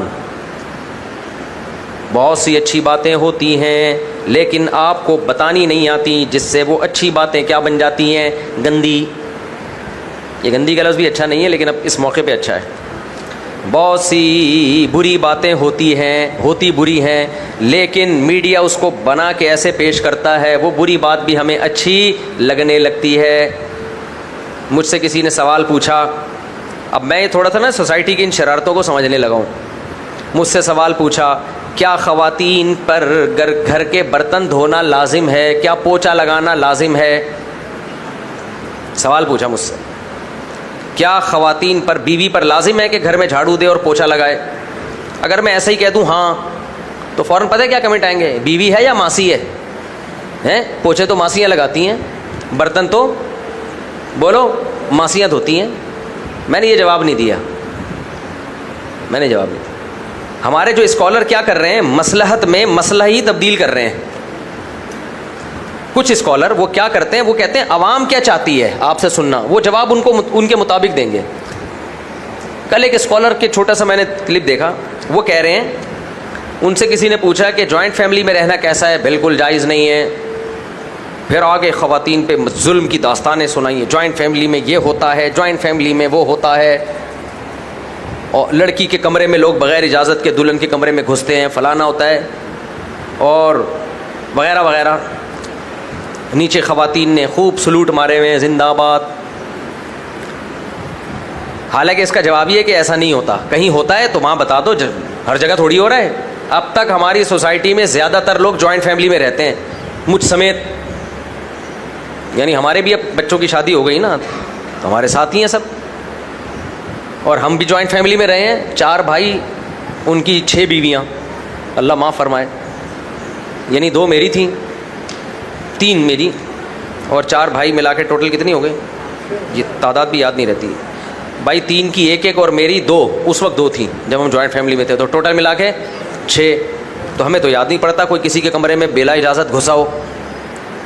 جہاں گھس رہے ہیں وہ غلط کر رہے ہیں، تو ان کو یہ بولو کہ کسی کی پرائیویسی میں اس کی پرمیشن کے بغیر ٹانگ اڑانا حرام ہے. یہ بولو نا آپ. علل اطلاق آپ نے کہہ دیا اور گھروں میں لڑائی ڈال دی. ہر شخص کے پاس اتنی گنجائش ہوتی ہے کہ وہ بیوی کو الگ گھر لے کے دے؟ نہیں ہوتی گنجائش. بہتر تو یہی ہے کہ اس زمانے میں الگ ہی رکھا جائے. جو لڑائیاں بعد میں ہوں گی اس سے بہتر ہے کہ پہلے سے الگ ہو جاؤ، بہتر یہی ہے. لیکن ہر شخص کے لیے یہ ممکن نہیں ہے، اور ہر گھر میں لڑائیاں ہوتی بھی نہیں ہیں. بہت سے سکون اطمینان سے زندگی گزار رہے ہیں. ہاں، آپ کا یہ بیان سن کے لڑنا شروع کر دیں گے وہ. اب آپ کا یہ بیان سن کے بولو، اب وہ لڑنا شروع کر دیں گے، کیونکہ آپ نے ایک فساد ڈال دیا ان میں. تو بعض اسکالر یہ دیکھتے ہیں پبلک سننا کیا چاہتی ہے. نا نا نا نا نا، لیڈر کا کام، موٹیویشنل اسپیکر کا کام، مینٹور کا کام یہ نہیں ہوتا کہ پبلک کیا چاہتی ہے. مینٹور کا کام یہ ہوتا ہے کہ وہ حق کے راستے کو متعین کرے، پھر پبلک کو اس پہ لے کر آئے، چاہے وہ اس کی منشا کے خلاف ہو یا اس کی منشا کے مطابق ہو. تو اب سوال یہ پوچھنے والے نے پوچھا، یہ بہت پوچھا جا رہا ہے آج کے ٹیلی ویژن میں بھی، کیا بیوی پہ گھر کے کام کاج لازم ہے؟ غامدی صاحب تو فوراً نفی کر دیتے ہیں، کچھ بھی لازم نہیں ہے. کسی نے غامدی صاحب سے سوال کیا کہ جب اس پہ کمانا بھی لازم نہیں ہے، بچے بھی پیدا کرنا اس کے ذمے نہیں رہا، اور گھر کے کام کاج بھی لازم نہیں ہے، تو لازم کیا ہے؟ صرف وہ بتا دیں آپ. نہیں آئی میرے خیال ہے بات. جو چیزیں لازم ہیں کائنڈلی اس کی ایک رپورٹ پیش کر دیں آپ. وہ بات کیا کرو جو سوسائٹی میں چل پڑے. گوروں نے نا خواتین کو یہی حقوق دے دے کے نتیجہ پتہ ہے کیا نکالا ہے؟ مردوں نے شادیاں کرنا چھوڑ دی کہ ہمارے تو کوئی کسی کام کی نہیں ہے بھائی، اور فیملی سسٹم تباہ کر دیا انہوں نے. بھائی جہاں ظلم مرد کر رہا ہے اس ظلم کو ہائی لائٹ کرو کہ یہ مرد غلط کر رہا ہے. جہاں عورت ظلم کر رہی ہے اس ظلم کو ہائی لائٹ کرو. نہ ہم عورت کے حقوق نہ مردوں کے حقوق، کسی طرف ہم نے جھکنا نہیں ہے. جہاں غلط ہے اس غلط کو غلط کہا جائے گا. اور دوسری بات یہ کہ غلط کیا ہے صحیح کیا ہے یہ اسلام فیصلہ کرے گا. اگر اسلام کے علاوہ آپ کسی اور سے فیصلہ کراتے ہو تو قیامت تک فیصلہ ہو ہی نہیں سکتا. کوئی کرائٹیریا ہی نہیں ہے صحیح اور غلط کا. بہت مشکل ہے میرے بھائی، بہت مشکل ہے. دیکھو ہم جب کہتے ہیں یہ غلط ہے یہ صحیح ہے، تو دلیل کیا ہے آپ کے پاس؟ یہ غلط ہے یہ صحیح ہے. انتہائی غلط چیز کو بھی نا دلائل سے صحیح ثابت کیا جا سکتا ہے اگر آپ اسلام کو بیچ سے نکال دو. مثال کے طور پر دنیا میں سب سے بڑا جرم اور انتہائی غلط چیز کیا ہے؟ خودکشی. یہی ہے کہ نہیں ہے؟ قتل، دوسرے کا قتل یا اپنا قتل. اگر آپ اس کو جائز قرار دینے پہ آ جاؤ عقل سے، تو خودکشی کرنے والا یہ دلیل دے سکتا ہے کہ میرا جسم میری مرضی. وہ کہتا ہے میں اپنی مرضی سے تھوڑی آیا ہوں، مجھے تو لایا گیا ہے. اگر وہ خدا پر ایمان رکھتا ہے تو بولے گا مجھے خدا نے پیدا کیا. خدا پہ ایمان نہیں رکھتا تو کہتا ہے بھی نیچرل پروسیس ہے، میں پیدا ہو گیا، میری مرضی، میں سروائیو کرنا چاہوں یا نہیں کرنا چاہوں، یہ تو میرا بیسک رائٹ ہے. میں اگر دنیا میں نہیں رہنا چاہتا تو کیوں روک رہے ہو مجھے؟ ختم. نہیں آئی سمجھ بات؟ آپ کیسے روکو گے اس کو؟ کیا دلیل دو گے کہ یہ غلط ہے؟ یہی وجہ ہے کہ جن لوگوں نے عقل کو معیار بنایا ہے نا صحیح اور غلط کی تمیز کا، ان میں بہت سے کنٹریز نے خودکشی کو لیگل کر دیا ہے. کیا کر دیا ہے؟ لیگل. چل بھائی ٹھیک ہے. ہمارے ملک میں اب تک اللیگل ہے. یہ اس لیے بتا رہا ہوں کہ اگر کوئی خودکشی کرے اور بچ جائے FIR کٹا کے جیل بھجوا دو, دوبارہ نہیں کرے گا انشاءاللہ, کیونکہ پولیس والے جو اس کے ساتھ کریں گے نا, اس کے بعد انشاءاللہ وہ خودکشی کے علاوہ دنیا کا ہر کام کرے گا, ڈر جائے گا وہ. ویسے بھی خودکشی کرنے والا ایک دفعہ کرتا ہے, بچ جائے تو دوبارہ ہمت نہیں کرتا, کیونکہ اس کو جو لگی ہوتی ہے نا چپت, اور موت کو جو اس نے اپنی آنکھوں سے دیکھا ہوتا ہے, اس کے بعد وہ توبہ کرتا ہے کہ میری توبہ بھائی, وہ غم ہلکا تھا, یہ غم زیادہ ہے. اور اگر اس کو اس دوران فرشتے بھی نظر آ گئے پھر تو سوال ہی پیدا نہیں ہوتا. 2-4 فرشتے نظر آ گئے نا عذاب والے, پھر تو کہتا ہے وہ جو سسرال تھا نا وہ زیادہ اچھا تھا جس کی وجہ سے میں نے خودکشی کی ہے, وہ اتنا خطرناک نہیں تھا. تو شادی شدہ تو اسی وجہ سے کر رہا ہوتا ہے. خیر, تو اب مجھے ایک بات بتاؤ, کیا بات کر رہا تھا میں, باتیں سمیٹنے کی کوشش کرتا ہوں لیکن پھر پھیل جاتی ہیں. ہاں, آپ کے پاس معیار ہی نہیں ہے کوئی صحیح اور غلط کا. اگر آپ اسلام کو بیچ سے آپ نکال دیتے ہیں, اگر اسلام کو بیچ سے, تو فیصلہ کیسے کرو گے صحیح کیا ہے غلط کیا ہے؟ شراب ہے, کیا فیصلہ کرو گے کہ یہ غلط ہے؟ شراب پینے والا کہتا ہے میرا جسم میری مرضی, میں پیوں گا, مجھے اس سے سکون ملتا ہے. آپ اس کو جواب میں کہہ سکتے ہو جب تم پیو گے تو کرائم کرتے ہو, تم اس سے بندے مار دیتے ہو, تو پہلا جواب تو وہ یہ دے گا کہ میں اتنی پیوں گا جو میں کرائم نہ کروں, میں لمٹ میں پیوں گا. دوسرا جواب وہ یہ دے سکتا ہے اگر میں نے بندہ مار دیا تو بندہ مارنا کون سا غلط ہے, کیا خیال ہے, اس کی کیا دلیل ہے کہ یہ غلط ہے؟ نیچرل ہے, یہ کیا ہے, جانور بھی مار دیتے ہیں کہ نہیں مار دیتے؟ تو کبھی بندہ زندہ ہو جاتا ہے, کبھی کوئی, یعنی ڈیپ میں جاؤ گے نا, کوئی معیار ایسا نہیں ہے جس سے پتہ چلے یہ صحیح کیا ہے اور غلط کیا ہے. وہ کہہ سکتا ہے کہ جانوروں میں ہم دیکھتے ہیں کہ طاقتور پاورفل ہوتا ہے, تو اگر میں طاقتور ہوں, بندے مار کے اپنی حکومت قائم کر سکتا ہوں, تو میں پاورفل ہوں. ہٹلر نے اسی بات کو بنیاد بنا کے تو جنگ لڑی تھی کہ ہم پاورفل ہیں, ہم دنیا کی ذہین ترین قوم ہیں, ہمیں دنیا پہ حکومت کرنے کا حق ہے. اور دنیا کی پڑھی لکھی قوم کو بیوقوف بنا دیا اس نے. اس نے کہا کہ دنیا پہ حکومت کرنے کا حق صرف جرمن قوم کو ہے, کیونکہ پڑھے لکھے ہیں, قد اونچے ہیں, رنگ گورے ہیں. بلکہ اس نے تو ڈارون کی تھیوری سے بھی سہارا لیا کہ ڈارون کے مطابق جو ایوالو ہو کے آئے ہیں نا ہم لوگ, تو ایوالو ہو کے جو سب سے آخری اور اچھی قوم بنی ہے وہ ہم لوگ ہیں, باقی سارے ہم سے پیچھے ہیں, ابھی وہ پورے انسان بنے نہیں ہیں, یعنی اتنے اچھے نہیں بنے ابھی. ڈارون کی سائنس سے سہارا لیا اس نے. تو اس نے کہا جیسے انسان کو حق ہے کہ بندر پہ حکومت کرے وہ, تو جو ابھی بندر سے پورے انسان نہیں بنے ہیں یا بنے ہیں لیکن ہماری جیسی کوالٹی والے نہیں بنے ہیں, تو ان کو یہ حق نہیں ہے کہ ہم پہ حکومت کریں, ہم ان پہ حکومت کریں گے. لاکھوں انسانوں کو موت کی گھاٹ اتار دیا, اور دلائل سے پیچھے نہیں ہٹایا, کوئی مناظرہ نہیں ہارا تھا, طاقت سے پیچھے. رشیا نے جب چپت لگائے ہیں تو آخر میں خودکشی کر کے مرا ہے وہ. تو دنیا میں عقل سے میرے بھائی ہر چیز پہ بحث کی جا سکتی ہے. تو میرے اور آپ کے پاس اسلام کے علاوہ کوئی معیار ہی نہیں ہے. تو میں مثال دے رہا تھا, یہ جو اسکالر لوگ باتیں کرتے ہیں, کچھ مردوں کے حقوق میں زیادتی کر بیٹھتے ہیں, کچھ خواتین کے حقوق میں زیادتی کر بیٹھتے ہیں, تو یہ کہہ رہے ہیں کہ جی خواتین کے گھر میں, مجھ سے میں نے کہا نا سوال پوچھا کہ عورت پر لڑکی پہ برتن دھونا واجب ہے یا نہیں ہے, اگر میں ایز اٹ از جواب دے دیتا کہ ہاں ہے یا نہیں ہے, تو دونوں باتوں پہ اعتراض اٹھتا. دونوں باتوں پہ کیا اٹھتا؟ جب میرے پاس کوئی ایسا کیس آتا ہے نا, کوئی خاتون کہتی ہیں کیا مجھ پہ گھر کے برتن دھونا واجب ہے, کیا میں ماسی ہوں؟ میں کہتا ہوں آپ کے میاں خانسامہ ہیں, چپڑاسی ہیں, جو باہر سے کبھی انڈے لے کر آ رہے ہیں, کبھی دہی لے کر آ رہے ہیں. باہر سے سودے لانا کس کا کام ہوتا ہے بڑے گھروں میں؟ ڈیفینس کے لفٹن میں خانسامہ کا کام ہوتا ہے نا, نوکر چاکر کا کام ہوتا ہے نا. کیا خیال ہے بھائی؟ بھائی نوکر چاکر کا کام ہوتا ہے انڈے لے آؤ, مکھن لے آؤ, دہی لے آؤ, گرم انڈے ہے وہ. یار جب ہمارا وہ, میں اب مشہور ہونے کی وجہ سے کچھ بھی نہیں کر سکتا یار. اتنا دل چاہتا ہے کبھی یہاں ٹرین میں بیٹھوں میں, لاہور یا کوئٹہ یا پشاور کا, کوئٹہ کا تو نہیں اللہ معاف فرمائے, پشاور کا سفر کروں میں. کوئٹہ کا تو پتہ نہیں پہنچ پائیں گے کہ نہیں پہنچ پائیں گے. اس کا یہ ہوتا ہے کہ ایسی اعصابی قوت بڑھتی ہے نا ٹرینوں میں, کیونکہ ٹرین کا ٹائم ہوگا 6 بجے چلے گی, آپ احتیاطاً 5:30 بجے پہنچ گئے, پھر وہیں آپ نیت کر لو.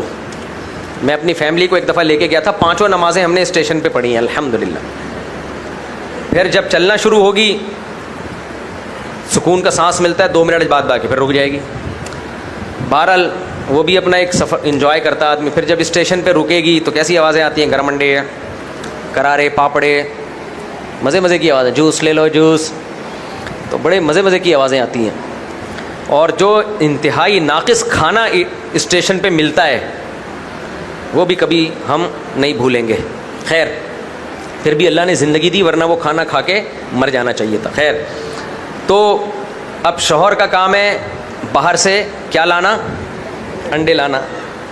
اب جو خاتون کہتی ہیں کیا میرے ذمے ہے برتن دھونا, کیا میرے ذمے ہے گھر کا پوچھا لگانا, میں ماسی ہوں, تو میں کہتا ہوں آپ کے میاں کیا خان سامہ رکھے ہوئے ہیں, آپ نے نوکر رکھا ہوا ہے جو باہر سے انڈے لے کر آتا ہے, باہر سے دہی لے کر آتا ہے, ہیں بھائی.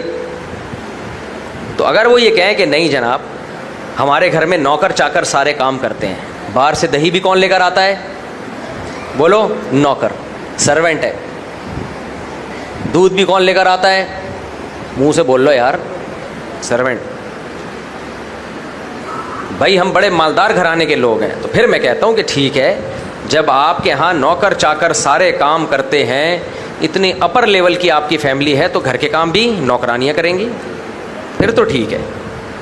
لیکن اگر آپ متوسط گھرانے کے ہیں, درمیانے گھرانے کے ہیں, یا غریب گھرانے کے ہیں, تو غریبوں کے ہاں ملازم نہیں ہوا کرتے, ان کے ہاں گھر کے باہر کے کام مرد کرتا ہے, گھر کے اندر کے کام بولو خواتین. تو جیسے مرد گھر کے باہر کے کام کر کے چپڑاسی نہیں بن جاتا, نوکر نہیں بن جاتا, ایسے ہی عورت گھر میں پوچھا لگا کے برتن دھو کے ماسی نہیں بن جاتی. کام تو سب نے مل جل کے کرنے ہیں, سب نے کیسے کام کرنے ہیں, مل جل کے. اب اس کا ایک طریقہ یہ تھا کہ گھر کے باہر کے کام عورت کو دے دیے جائیں اور گھر کے اندر کے کام کس کے ذمہ لگا دیے جائیں, آدمیوں کے. یہ اچھا ہے. کرنا فی بیوتکن, اسلام کہتا ہے عورت گھر کی چار دیواری میں رہے. تو یہ پیغمبر صلی اللہ علیہ وسلم کی تقسیم ہے. گھر کے باہر کے کام آدمی کے ذمے, اور آدمی گھر کے باہر کے کام کر کے سرونٹ اور ملازم نہیں بن جائے گا, وہ پھر بھی گھر کا سربراہ رہے گا. گھر کے اندر کے کام عورت کے ذمے. اب اندر کے کاموں میں جو بھی کام ہے سارے کرنے پڑیں گے. اس میں واش روم بھی صاف کرنا پڑتا ہے, پوچھا بھی لگانا پڑتا ہے, برتن بھی دھونے پڑتے ہیں. تو یہ سارے کام کر کے معاذ اللہ عورت بھنگی چمار نہیں بن جاتی. بھنگی چمار جب بنے گی جب دوسروں کے گھر جا کے معاذ اللہ معاف فرمائے گٹر صاف کرے گی ان کے جا کے. اپنے گھر کے کام تو خود کرتے ہیں لوگ, اپنا واش روم صاف کرنے سے آپ بھنگی بن جاتے ہو. یار کیا ہو گیا تم لوگ کو, اپنا گھر اپنے برتن دھونے سے آپ کیا بن جاؤ گے, اپنا کھانا خود پکانے سے آپ کیا باورچی بن جاؤ گے. تو بھائی عورت اپنے بچے کے پیمپر صاف کر رہی ہے, اپنے بچے کی اپنے گھر میں پوچھا لگا رہی ہے, اپنے گھر کے برتن دھو رہی ہے. یا تو بڑی لینڈ لارڈ فیملی ہو نا, پھر ٹھیک ہے, وہاں تو ہے ہی نہیں نا, رواج ہی نہیں ہے, وہ ٹھیک ہے. فقہا نے لکھا ہے کہ اگر عورت بہت مالدار گھرانے کی ہے, ایسے گھرانے سے آئی ہے کہ وہاں سارے کام نوکر چاکر ہی کرتے ہیں. بعض ایسے اونچے گھرانے ہوتے ہیں غریبوں, بعض ایسے اونچے گھرانے ہوتے ہیں جن میں خواتین کام کرتی نہیں ہیں. اب سعودی عرب کی کوئی رائل فیملی ہو, بادشاہ کی بیوی تھوڑی گھروں میں پوچھا لگائے گی, اور وہاں تو 20 نوکر رکھے ہوئے ہوتے ہیں. سمجھ میں آ رہی ہے بات کہ نہیں آ رہی ہے؟ تو وہاں تو نہ مرد کام کرتے ہیں نہ عورتیں کام کرتی ہیں. لیکن ایسے لوگ مارکیٹ میں کم ہوتے ہیں, زیادہ تر متوسط گھرانے کے لوگ ہوتے ہیں یا غریب گھرانے کے لوگ ہوتے ہیں. تو ان میں رواج یہی ہے, باہر کے کام کون کرے گا, مرد کرے گا, گھر کے اندر کے کام کون کرے گی, عورت کرے گی. تو وہ کرے گی اور آپ باہر کے کام کرو گے. آپ یہ نہیں کہہ سکتے میں کیا ملازم رکھا ہوا ہوں کہ میں جا کے 6 انڈے لے کر آؤں. تو بیگم بولے گی ناشتہ کون کرے گا بھائی, پھر ناشتہ کیسے کریں ہم, تو کرنے پڑیں گے آپ کو. تو جیسے یہ سوال کوئی نہیں پوچھتا میڈیا پہ کہ کیا گھر کے باہر کے کام مرد کے ذمے, سارے سوال عورت سے متعلق ہوتے ہیں. میڈیا کی شرارت سمجھ رہے ہو کہ کیا عورت پہ گھر کے کام واجب ہیں, تاکہ آگے جواب دے کہ نہیں واجب ہیں, خواتین خوش ہو جائیں, ہاں ہاں ہاں ہاں اسلام نے ہمیں کتنی آزادی دی ہے. ایسی کوئی آزادی نہیں دی اسلام نے. اسلام اتنا عجیب و غریب مذہب نہیں ہے کہ کاموں کو ڈیوائیڈ نہ کرے اور پیڑے کھانے کے لیے پیڑے. اسلام کسی کو پیڑے ویڑے نہیں کھلاتا. اسلام کہتا ہے اپنی ذمہ داری پوری کرو پھر حقوق ملیں گے, ذمہ داری پوری نہیں کرتے کوئی حقوق نہیں ملیں گے. مرد اگر ذمہ داری پوری نہ کرے, بنیادی ذمہ داری, تو اسلام نے عورت کو تنسیخ نکاح کا حق دیا ہے. مرد اگر نان نفقہ ہی نہیں دے رہا تو پھر عورت کورٹ سے خلا لے سکتی ہے. ایسی کنڈیشن, نہ بیسک نان نفقہ ہی نہیں دے رہا, اگر وہ بیگم کو لے آیا, نہ انڈے لا کے دے رہا ہے نہ انڈوں کے پیسے دے رہا ہے, نہ آٹا لا کے دے رہا ہے نہ آٹے کے پیسے دے رہا ہے, پھر تو بیسک نان نفقہ ہی پورا نہیں کر رہا نا وہ, تو پھر عورت پر اس کی اطاعت لازم ہوگی؟ بولو نہیں ہوگی لازم. آپ جب بنیادی حقوق پورے کرو گے تو پھر ایک دوسرے کے حقوق ہیں, بنیادی حقوق ہی پورے نہیں ہو رہے پھر کوئی حقوق نہیں ہے بھائی, پھر کچھ بھی نہیں ہے. تو یہاں بھی خوب اچھی طرح سمجھ لو, یہ جو میں نے مثال دی ہے نا کہ بات کو کیسے ڈیلیور کرنا ہے, یہ بہت اہم فن ہے. اب مجھ سے سوال پوچھا گیا تھا, عورت کے گھر کے برتن دھونا واجب ہے؟ میں اگر فوراً کہہ دیتا ہاں لازم ہے تو بھی ایک تماشا کھڑا ہوتا کہ کیا وہ برتن دھونے والی ہے؟ کیا شادی اس لیے کی جاتی ہے کہ گھر کے برتن دھلوائے جائیں؟ اور اگر میں کہہ دیتا کہ لازم نہیں ہے تو جو بیچاریاں گھروں میں برتن دھو رہی ہیں اور شوہر گھر کے باہر کے کام کر رہے ہیں, ایک اچھی زندگی گزر رہی ہے, وہ برتن دھونے سے پیچھے ہٹ جاتی.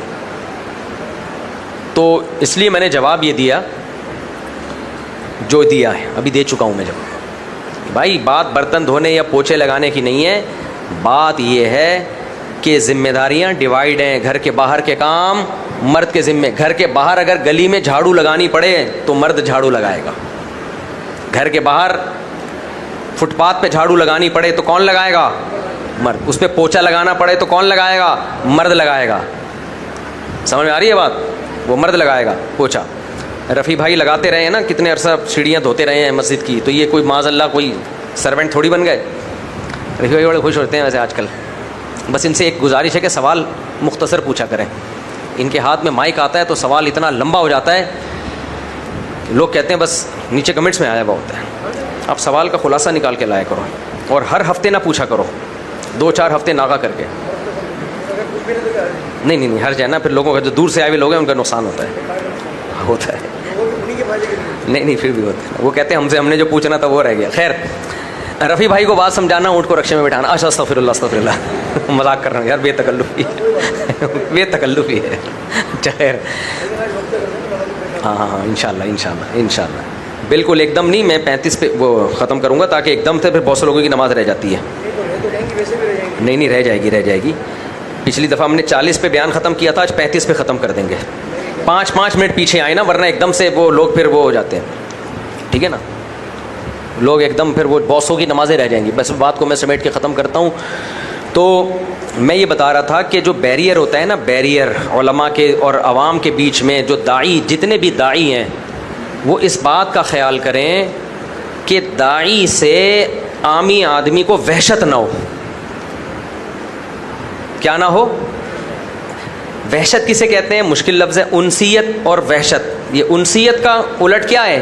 وحشت. انسیت کسے کہتے ہیں؟ آپ کو اپنا پرانا بچھڑا ہوا مل جائے, آہا کیسا مزہ آتا ہے. اور بالکل کوئی اجنبی آدمی آ کے آپ کی مجلس میں بیٹھ جائے, آپ نہ بے تکلف ہو کے مذاق کر سکتے ہو, اپنی ساری جو گپ شپ آپ کی چل رہی ہوتی ہے وہ آپ چھوڑ دیتے ہو, کیونکہ آپ کو اس اجنبی سے تھوڑی سی وحشت ہوتی ہے. سمجھ میں آ رہی ہے؟ جب پسند کی شادی نہ ہو تو کیا ہوتا ہے؟ وحشت. لڑکی کو دولہا دکھایا نہیں گیا تھا, بتایا یہ گیا کہ بہت شریف, ہینڈسم, اسمارٹ, تصویر بھی نہیں دکھائی اس کو, اور اچانک بڑی بڑی مونچھوں والا, بغلوں کے بال بڑے ہوئے, پیٹ یہاں تک, خوب توند نکلی ہوئی ہے, کولے شریف دائیں بائیں پھیلے ہوئے ہیں, اور سفید بال ہے, کالا کولا لگایا ہوا ہے. تو اب لڑکی کو دولہا سے جو کچھ ہوگا اس کو وحشت کہتے ہیں. از کالڈ وحشت. اور اس کو یہ بھی خطرہ ہو کہ ابھی میرے قریب بھی آئے گا, یعنی یہاں بیٹھا ہوا اتنا برا لگ رہا ہے. ایسا ہوتا ہے بعض دفعہ, بتائے بغیر شادی ہو جاتی ہے تو وہ عجیب سی, وہ بیچاری شوق میں چلی جاتی ہے, یہ ہوا کیا ہے میرے ساتھ. لیکن پہلے ہوتا تھا, اب نہیں ہوتا. تو اب جب لطیفہ مکمل ہی کر لوں. ایک آدمی کی شادی ہوئی نا, تو قاضی صاحب سے کہا کہ قاضی صاحب نے کہا کہ نکاح میں نے پڑھایا ہے, میری فیس دو. اس نے پوچھا کتنی فیس ہے؟ قاضی صاحب نے کہا کہ جتنی خوبصورت دلہن ہے اتنے پیسے دے دینا. اس کا خیال یہ تھا کہ دلہن تو خوبصورت ہی ہوتی ہے, دے دے گا 1-2 لاکھ روپے. تو بیٹا ویڈیو نہیں بناؤ, شاباش. تو اس نے کیا کیا, قاضی صاحب سے کہا دلہن کی شکل دیکھ لو. قاضی صاحب نے اس نے کیا کیا, صرف 100 روپے پکڑا دیے قاضی صاحب کو. قاضی صاحب کو بڑا غصہ آیا, یار یہ 100 روپے کیا پکڑائے تو نے مجھے. تو اس نے کہا دلہن کی شکل دیکھ لو. قاضی صاحب نے ذرا گھونگھٹ اٹھا کے دلہن کو دیکھا تو 50 روپے واپس کر دیے. اس کو کہتے ہیں وحشت. سمجھ آ رہی ہے بات؟ تو یہ جو ینگسٹر ہیں عام طور پر ان کو علماء سے تھوڑی سی وحشت ہوتی ہے. ہمیں بھی ہوتی تھی. تو کن چیزوں سے ہوتی ہے یہ بتانا چاہ رہا تھا میں. یہ وحشت نہیں ہونی چاہیے, ایک بڑا بیریئر ہے. ایک وحشت ہوتی ہے ہولیے سے. جو بھی دین کا داعی ہے نا, اس کی پرسنالٹی فٹ فاٹ ہونی چاہیے. نہیں آئی سمجھ میں بات؟ پرسنالٹی کیا ہونی چاہیے؟ میری نہیں ہے, کہیں آپ سمجھیں مفتی صاحب ان معیاروں پہ اترتے ہیں پورے, میری نہیں ہے, لیکن ہونی چاہیے. جتنے پیغمبر اللہ نے دنیا میں بھیجے ہیں سب کے سب خوبصورت تھے, اور اپنی قوم میں سب سے خوبصورت کون ہوا کرتے تھے؟ پیغمبر. آپ کہہ سکتے ہیں خوبصورتی تو اللہ کے ہاتھ میں, ہمارے ہاتھ میں نہیں ہے. اللہ کے ہاتھ میں بھی ہے, اور کسی حد تک اللہ نے ہمارے کنٹرول میں بھی دی ہے. اب جس ڈیزائن میں اللہ نے پیدا کر دیا وہ ڈیزائن چینج نہیں ہو سکتا, اور چینج کرنے کی کوشش بھی نہ کرو. لیکن کچھ چیزیں تو ہمارے کنٹرول میں ہیں یا نہیں ہیں؟ کیا خیال ہے؟ اب دیکھو میں بار بار بتاتا ہوں, کسی کا وزن بڑھا ہوا ہے قدرت کی طرف سے. بہت سے علماء میں نے دیکھے بہت بھاری جسم کے, اور اللہ نے دین کا بڑا کام لیا ان سے. کھاتے صرف 24 گھنٹے میں ایک ٹائم ہے, لیکن جسم ان کا بہت زیادہ بھاری ہے. امام محمد ابن حسن جو امام ابو حنیفہ کے شاگرد تھے, انتہائی ذہین شاگرد تھے. فقہ حنفی کو پورا مدون امام محمد نے کیا, اور امام شافعی امام محمد کی تعریف میں لکھتے ہیں کہ اگر محمد ابن حسن نہ ہوتے تو امام شافعی نہ بنتا, میں عام لوگوں کی طرح کا ایک شخص ہوتا. میں نے اتنا علم ان سے حاصل کیا ہے. سمجھ میں نہیں آ رہی بات؟ لیکن بہت بھاری جسم کے تھے, حالانکہ کھاتے بہت تھوڑے تھے. امام شافعی کہتے ہیں میں نے بھاری بھرکم جسم والوں میں محمد ابن حسن سے زیادہ ذہین کوئی نہیں دیکھا. یعنی امام شافعی گویا یہ کہنا چاہ رہے ہیں کہ بھاری جسم کے لوگ ذہین ہوتے نہیں ہیں سوائے محمد ابن حسن کے. تو وہ تو قدرت کی طرف سے ہے نا. کیا خیال ہے؟ کسی کا قد چھوٹا ہوگا, کسی کا قد بڑا ہوگا, کوئی اتنا اونچا ہو جاتا ہے. ہمارے تو کچھ دوست ہیں اتنے اونچے ہیں, میں کہہ رہا ہوں تھوڑا سا نیچے ہو جاؤ یار. اتنا اونچا آدمی بھی اچھا نہیں لگتا نا. کوئی بھی تم پہ چڑھ کے چھلانگ مارے گا, خودکشی کا گناہ تمہیں ملے گا. اب دیکھو اونٹ کو دیکھو, اونٹ کسی بھی محلے میں آئے سب گھروں میں جھانک رہا ہوتا ہے. بھی ہمارے ایک دوست اونٹ لے کر آئے, سارے گھروں میں جھانک رہا ہے. میں نے کہا یہ تو بدنظری کر رہا ہے, کم سب گھروں کی رپورٹیں لے رہی ہے. اب وہ تو مجبور ہے نا, اس کی گردن اتنی لمبی اللہ نے بنا دی, وہ کیسے کیا کرے گا؟ وہ تو دیکھتا رہے گا سب کو. تو بعض لوگوں کو اللہ نے اتنا لمبا بنا دیا کہ وہ دیکھنے میں برے لگ رہے ہوتے ہیں, وہ بہت ہی اونچے چلے جاتے ہیں. وہ تو گھروں میں جھانکنے کی ان کو ضرورت ہے, یعنی کہیں اسٹول پہ کھڑے ہونے کی ضرورت ہی نہیں. کچھ لوگوں کو اللہ نے اتنا چھوٹا بنا دیا. ہمارے استاذ اللہ ان کی عمر میں برکت دے, ایک بہت چھوٹے قد کے مولانا تھے. ہمارے استاذ نے ان سے بیٹنگ کروائی تو ہاتھ میں ان کو کفگیر چمچ نہیں ہوتا چاول کا, وہ پکڑا دیا. بیٹ تو ان کے ہاتھ میں آ ہی نہیں رہا تھا, وہ بلہ اتنا لمبا تھا کہ وہ بڑا عجیب بن گیا. بالنگ کراتے تھے تو وہ چمچ سے شاٹ لگاتے تھے. وہ ہم نے کہا یار آپ کی زندگی میں کوئی مزاحیہ واقعہ وہ بتائیں. کہتے ہیں یار میں پاسپورٹ آفس گیا, لائن میں لگا ہوا تھا, مجھے پاسپورٹ دے نہیں رہے تھے, تو میں چیخا نیچے یہیں کھڑے کھڑے چیخا, بھائی مجھے میرا نمبر کب آئے گا؟ اس نے کہا بھائی تو کھڑا تو ہو, پہلے بیٹھا ہوا کیوں ہے؟ وہ خود اپنا واقعہ سنا رہے ہیں. اب اللہ نے کسی کو چھوٹا بنا دیا, کسی کو اتنا اونچا بنا دیا, کسی کو گول بنا دیا, کسی کو موٹا بنا دیا, یہ آپ کے اختیار میں نہیں ہے. لیکن یہ 20% ایسا ہوتا ہے. زیادہ تر جو میری اور آپ کی پرسنالٹی ہے اس کی خرابی کے ذمہ دار ہم خود ہوتے ہیں.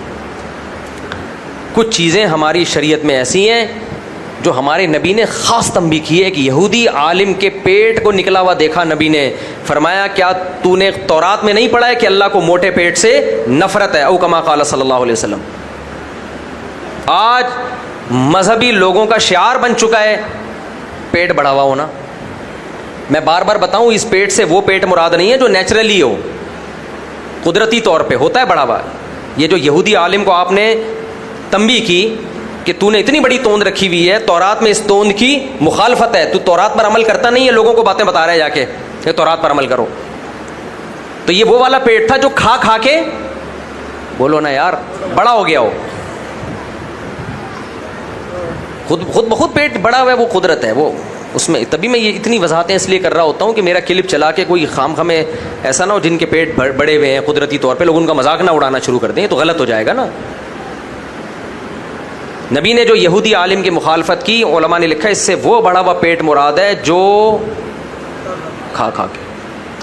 متذلہ العالیہ, جو سامنے آیا کھا لیا.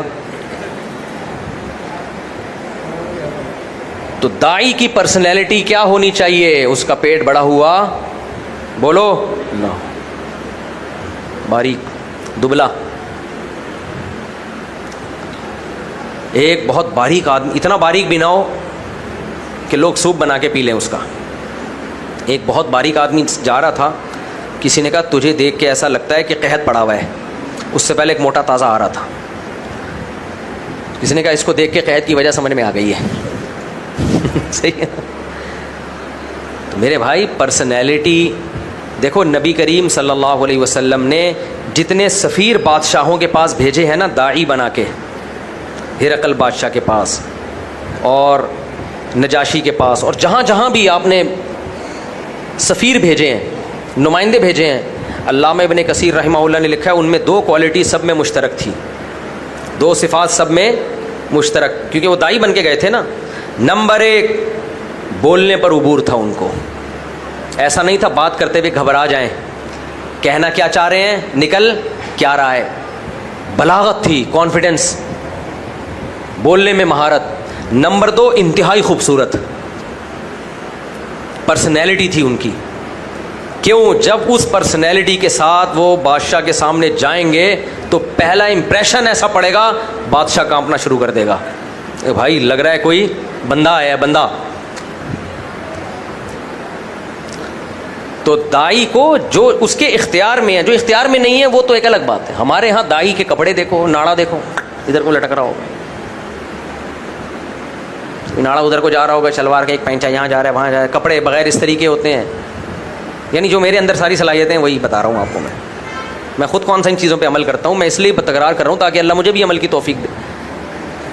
ہمارے مدارس کے طلبہ کو دیکھ لو, عجیب عجیب سے بیچاروں نے حالت بنائی ہوئی ہوتی ہے. تو بھائی تھوڑا سا اچھے بن جاؤ, اچھا لباس پہنو.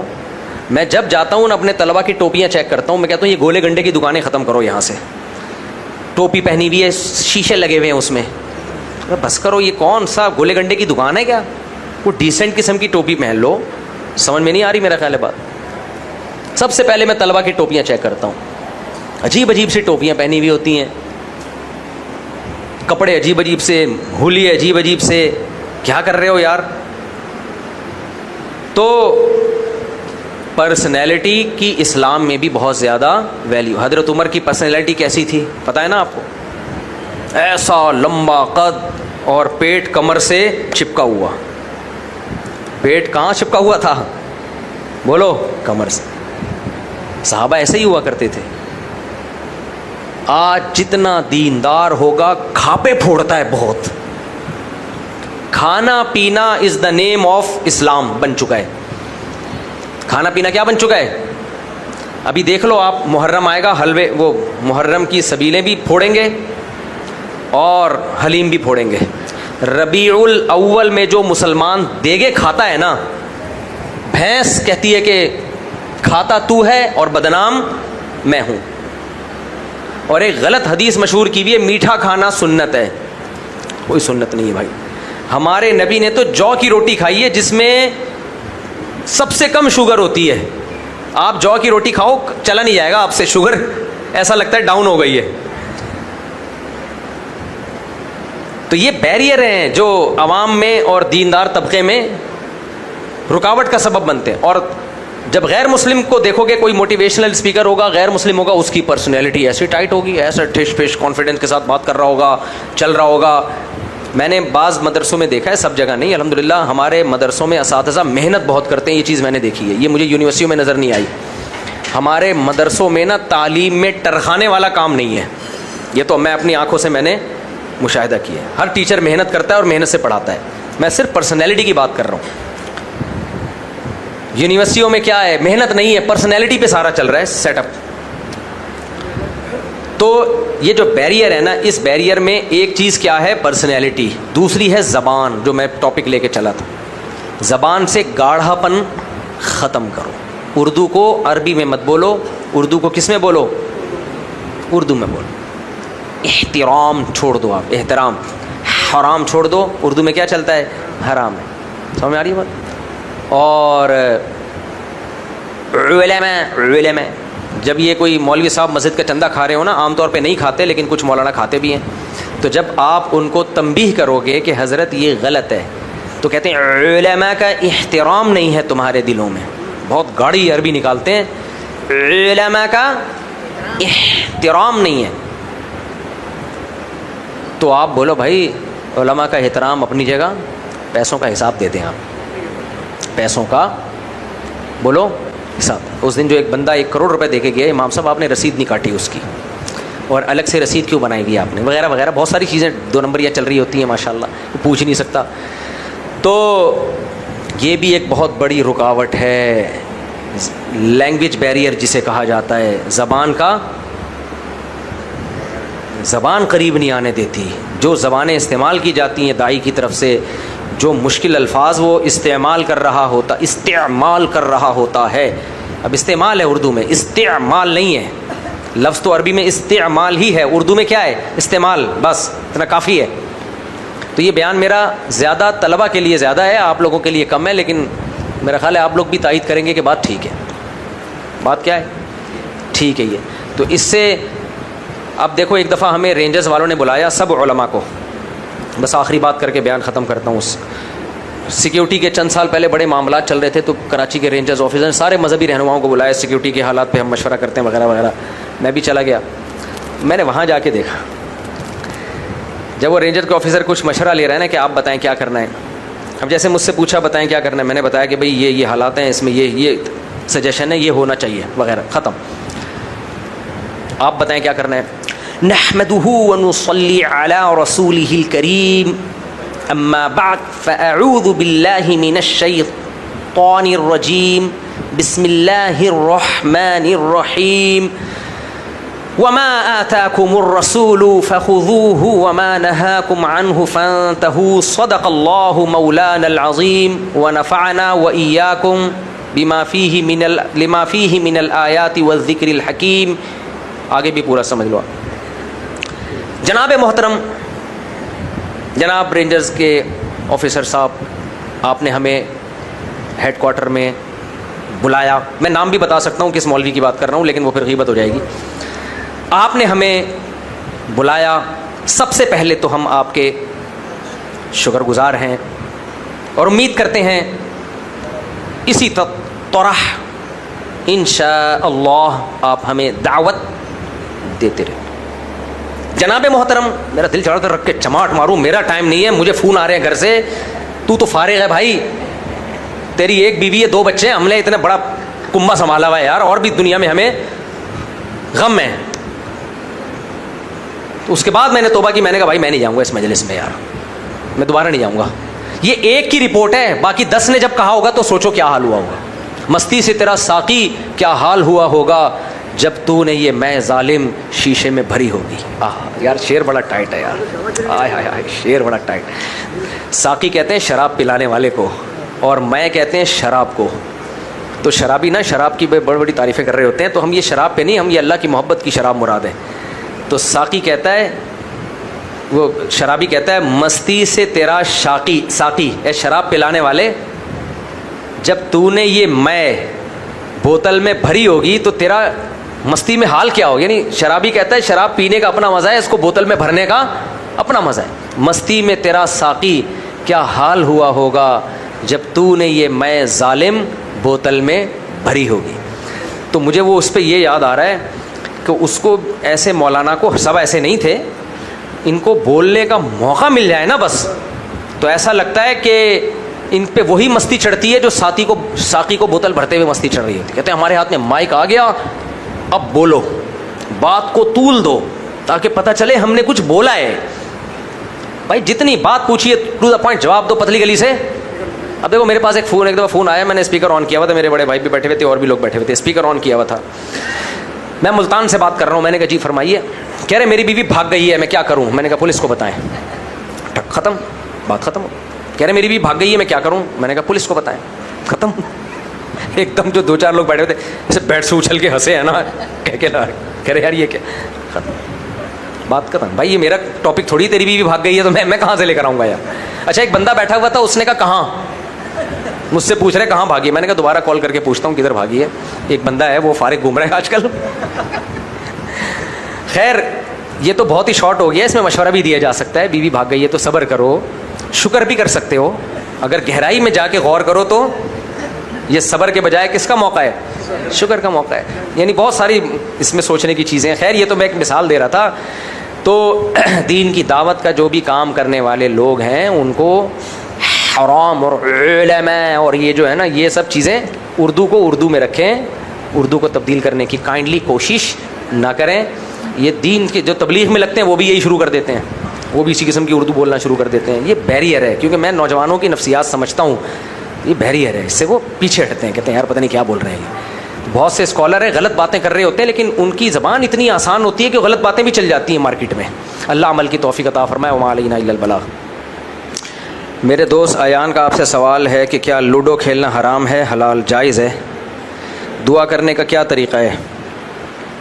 دعا کرنے کا طریقہ یہ ہاتھ سینے تک اٹھائے جائیں, دونوں ہاتھوں کو ملا بھی سکتے ہیں, فاصلہ بھی رکھ سکتے ہیں, اور سب سے پہلے اللہ کی حمد و ثنا کی جائے, پھر نبی صلی اللہ علیہ وسلم پر درود پڑھا جائے, اس کے بعد پھر اپنے لیے, پھر اپنے والدین کے لیے, جو قریبی رشتہ دار ہیں ان کے لیے پہلے دعا مانگی جائے, اپنے اساتذہ کے لیے, پھر جنرلی دعائیں مانگی جائیں, اور آخر میں درود پہ دعا کو ختم کیا جائے. اگر فجر کا وقت داخل ہو جائے تو کیا اس میں تہجد کی نماز پڑھ سکتے ہیں؟ نہیں, فجر کا وقت داخل ہونے سے پہلے پہلے ہے تہجد کی نماز. سب سے پہلے آپ دعا کریں کہ اللہ ہم سب کے اور خاص طور پر میرے کچھ عزیز لوگوں کی زندگی میں ہر قسم کی مشکلات میں آسانی پیدا کر دے, آمین. میرا سوال یہ ہے کہ والدین اگر اپنی مرضی اپنی زمین نابالغ اور بالغ بچوں کو مشترکہ بغیر تقسیم اور بغیر قبضہ دے دیں, صرف تحریر لکھ کے, اس صورت میں کیا نابالغ بچوں کا قبضہ مانا جائے گا؟ دوسری بات یہ کہ آپ کے بیان کے نیچے لوگوں نے تعریف کیا لکھا ہوتا ہے, تصریف کے بجائے بولا ہوتا ہے کہ اس کو سلام کی پوری معلومات نہیں ہیں اور یہ بازاری کتابوں کے مفتی ہیں. آپ ان جیسے لوگوں کے لیے کچھ بولیں ورنہ یہ ہمیں بھی برا بولتے ہیں. بولنے پر تو گورنمنٹ کی طرف سے کوئی پابندی نہیں ہے بھائی, کچھ بھی بول سکتا ہے. یہ جو اکثر لوگ مجھے کہہ رہے ہوتے ہیں مفتی صاحب بالکل علم سے فارغ ہیں, بس یہ لطیفوں والے سرکار ہیں, لطیفوں والی. میرے بیانات سے نا لوگ شارٹ کلپ میں چلاتے ہی لطیفے ہیں, باقی میری حیثیت کیا ہے علماء کے مقابلے میں تو میں زیرو ہوں. لیکن جو میری جو ٹوٹی پھوٹی علمی حیثیت ہے وہ ایسا ہی نہیں ہے کہ اٹھے اور بیٹھ کے ہم نے بیانات ٹھوکنا شروع کر دیے, مسائل بتانا شروع کر دیے. پراپر وے میں جو علم حاصل کیا جاتا ہے, جو ایک پورا طریقہ ہے صدیوں سے چلا آ رہا ہے, اس ٹریک سے الحمدللہ ہم بھی گزرے ہیں, جن میں سب سے پہلے عربی گرامر ہے, عربی ادب ہے, پھر حدیث ہے, فقہ ہے, قرآن کی تفسیر ہے. یہ سارا اس سارے پروسیس سے میں گزرا ہوں. اس کے بعد میں 26 سال 26 یعنی 25 تو پورے ہو گئے, یہ 26واں سال چل رہا ہے. 26 سال سے میں جامعۃ الرشید میں مختلف کتابیں پڑھا چکا ہوں, اصول فقہ کی بھی, عربی ادب کی بھی, عربی گرامر کی بھی, حدیث کی بھی, حدیث کی چھوٹی کتابیں بھی, حدیث کی بڑی کتابیں بھی. تو 26 سال کوئی تھوڑا عرصہ نہیں ہوتا.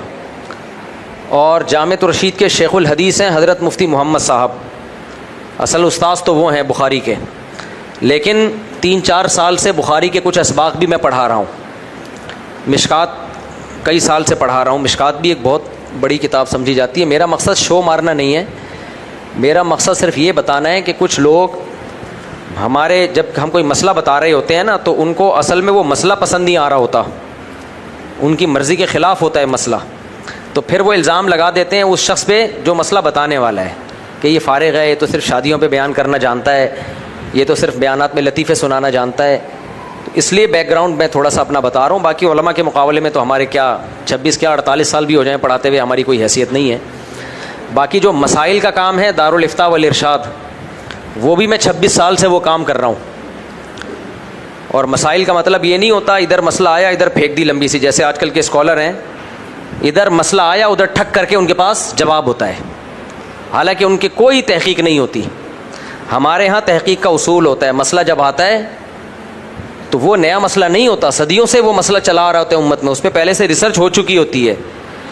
وہ بھی تحقیق ہوتی ہے, قرآن و سنت میں بھی دیکھا جاتا ہے. پھر اگر آپ کی کوئی رائے ایسی ہے جو امت سے ہٹ کر ہے تو پھر دیگر علماء سے مشورہ بھی لیا جاتا ہے, بڑے علماء سے رابطہ کیا جاتا ہے, اس کے بعد جا کے ایک فتویٰ ہے جس پہ سائن کیے جاتے ہیں, پھر وہ فتویٰ سوسائٹی میں آتا ہے.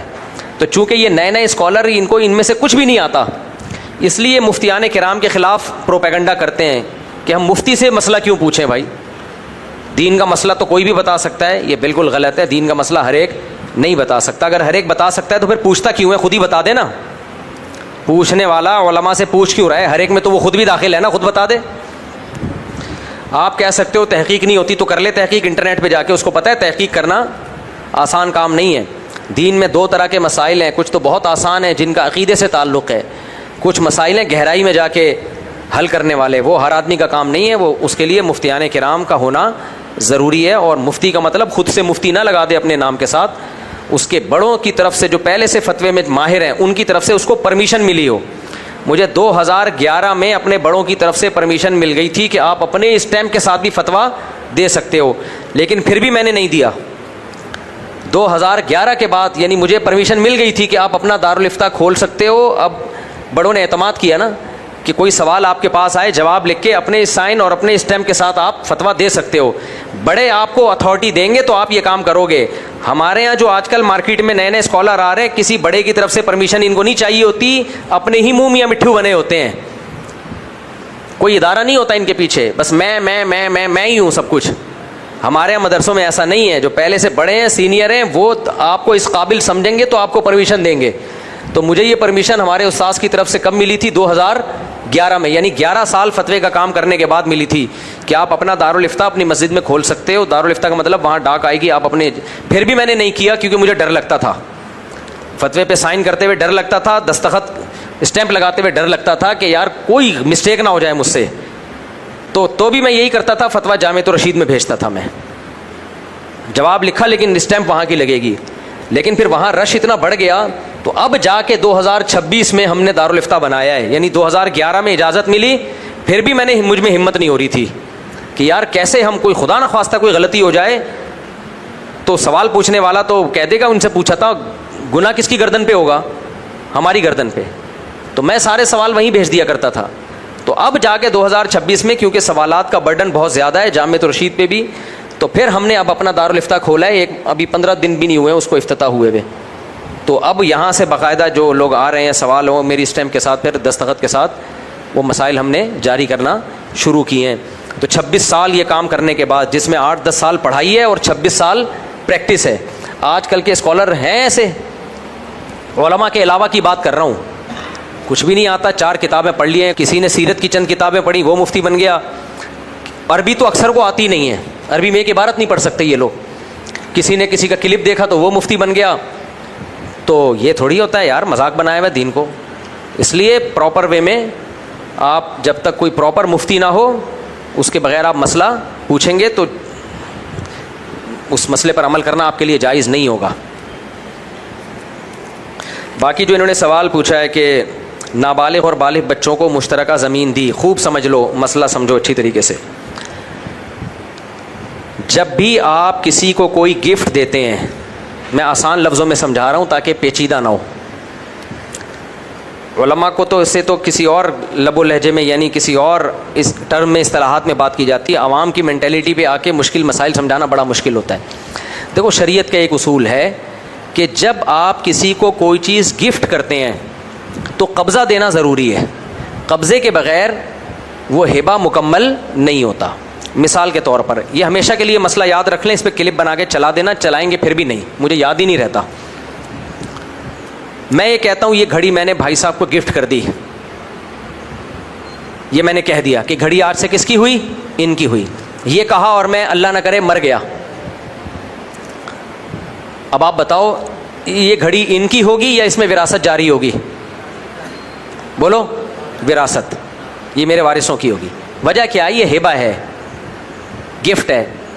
گفٹ جب تک قبضہ نہ ہو جائے مکمل نہیں ہوتا. ہاں میں نے کہا یہ گھڑی ان کی ہے, اتار کے ان کے ہاتھ میں ایک دفعہ میں نے پکڑا دی, انہوں نے ہاتھ میں پکڑ لی, پھر میرے ہی پاس مجھے واپس کر دی امانت کے طور پہ کہ آپ یہ رکھ لیں. آپ کے ہاتھ پہ اچھی لگ رہی تھی, پھر میں نے پہن لی, اللہ نہ کرے پھر میں مر گیا, اب یہ گھڑی وارثوں کو ملے گی یا ان کو ملے گی؟ ان کو ملے گی, کیونکہ قبضہ مکمل ہو چکا تھا. یہاں تک بات کھوپڑی شریف میں کلیئر ہو گئی. ایک بات. نمبر 2, ہبۃ المشغول جو ہے نا وہ مانع عن القبض ہوتا ہے. گاڑی اصطلاح ہے, اب میں اس کو آسان لفظوں میں سمجھاتا ہوں. کوئی بھی چیز جو مشغول بملک الواہب ہو, جو ہبہ ہے مشغول بملک الواہب ہو, تو اس کا مشغول رہنا واہب کی ملکیت کے ساتھ یہ مانع عن القبض ہے. گاڑی اصطلاح ہے, اب میں آسان لفظوں میں سمجھاتا ہوں. میں نے آپ کو گفٹ دیا ایک تھیلا جس میں آٹا پڑا ہوا ہے میرا, یا ایک بیگ ہے, بیگ اچھی چیز ہے نا, بیگ میں لیپ ٹاپ کس کا ہے؟ میرا لیپ ٹاپ ہے, اور میں آپ کو لیپ ٹاپ نہیں بیگ گفٹ دینا چاہ رہا ہوں. آپ نے کہا یار مفتی صاحب یہ بیگ آپ نے لیدر کا کہاں سے خریدا, بڑا اچھا بیگ ہے, یہ بیگ آپ مجھے دے دو.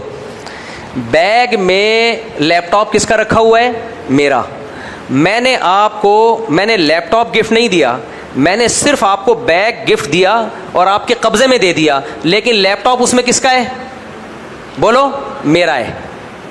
تو چونکہ یہ بیگ یہ میری ملکیت کے ساتھ مشغول ہے, میری چیزوں میں استعمال ہو رہا ہے, تو ایسے موقع پہ اگر یہ بیگ آپ کے قبضے میں بھی دے دوں تو وہ قبضہ معتبر نہیں ہے. آئی بات سمجھ میں؟ تو اس کے لیے یہ ضروری ہے کہ میں لیپ ٹاپ کو اس بیگ سے نکالوں, پھر وہ آپ کے ہاتھ میں دوں, خالی کر کے دوں. اس سے کیا ہوگا؟ کیونکہ جب تک وہ میری ملکیت میں استعمال ہو رہا ہے, میری ملکیت میں استعمال ہو رہا ہے, آپ کے کام کا نہیں ہے وہ, تو میری ملکیت میں استعمال ہو رہا ہے تو اس کو قبضہ سمجھا نہیں جائے گا. تو شریعت کہتی ہے وہ لیپ ٹاپ آپ نکالیں, بیگ کو خالی کریں, پھر بیگ اس کو پکڑا دیں. اب اس کا مالک کون ہو گیا؟ یہ مالک ہو گئے. آئی بات سمجھ میں؟ یعنی جو چیز آپ دے رہے ہیں نا وہ میری چیز میں استعمال نہ ہو رہی ہو.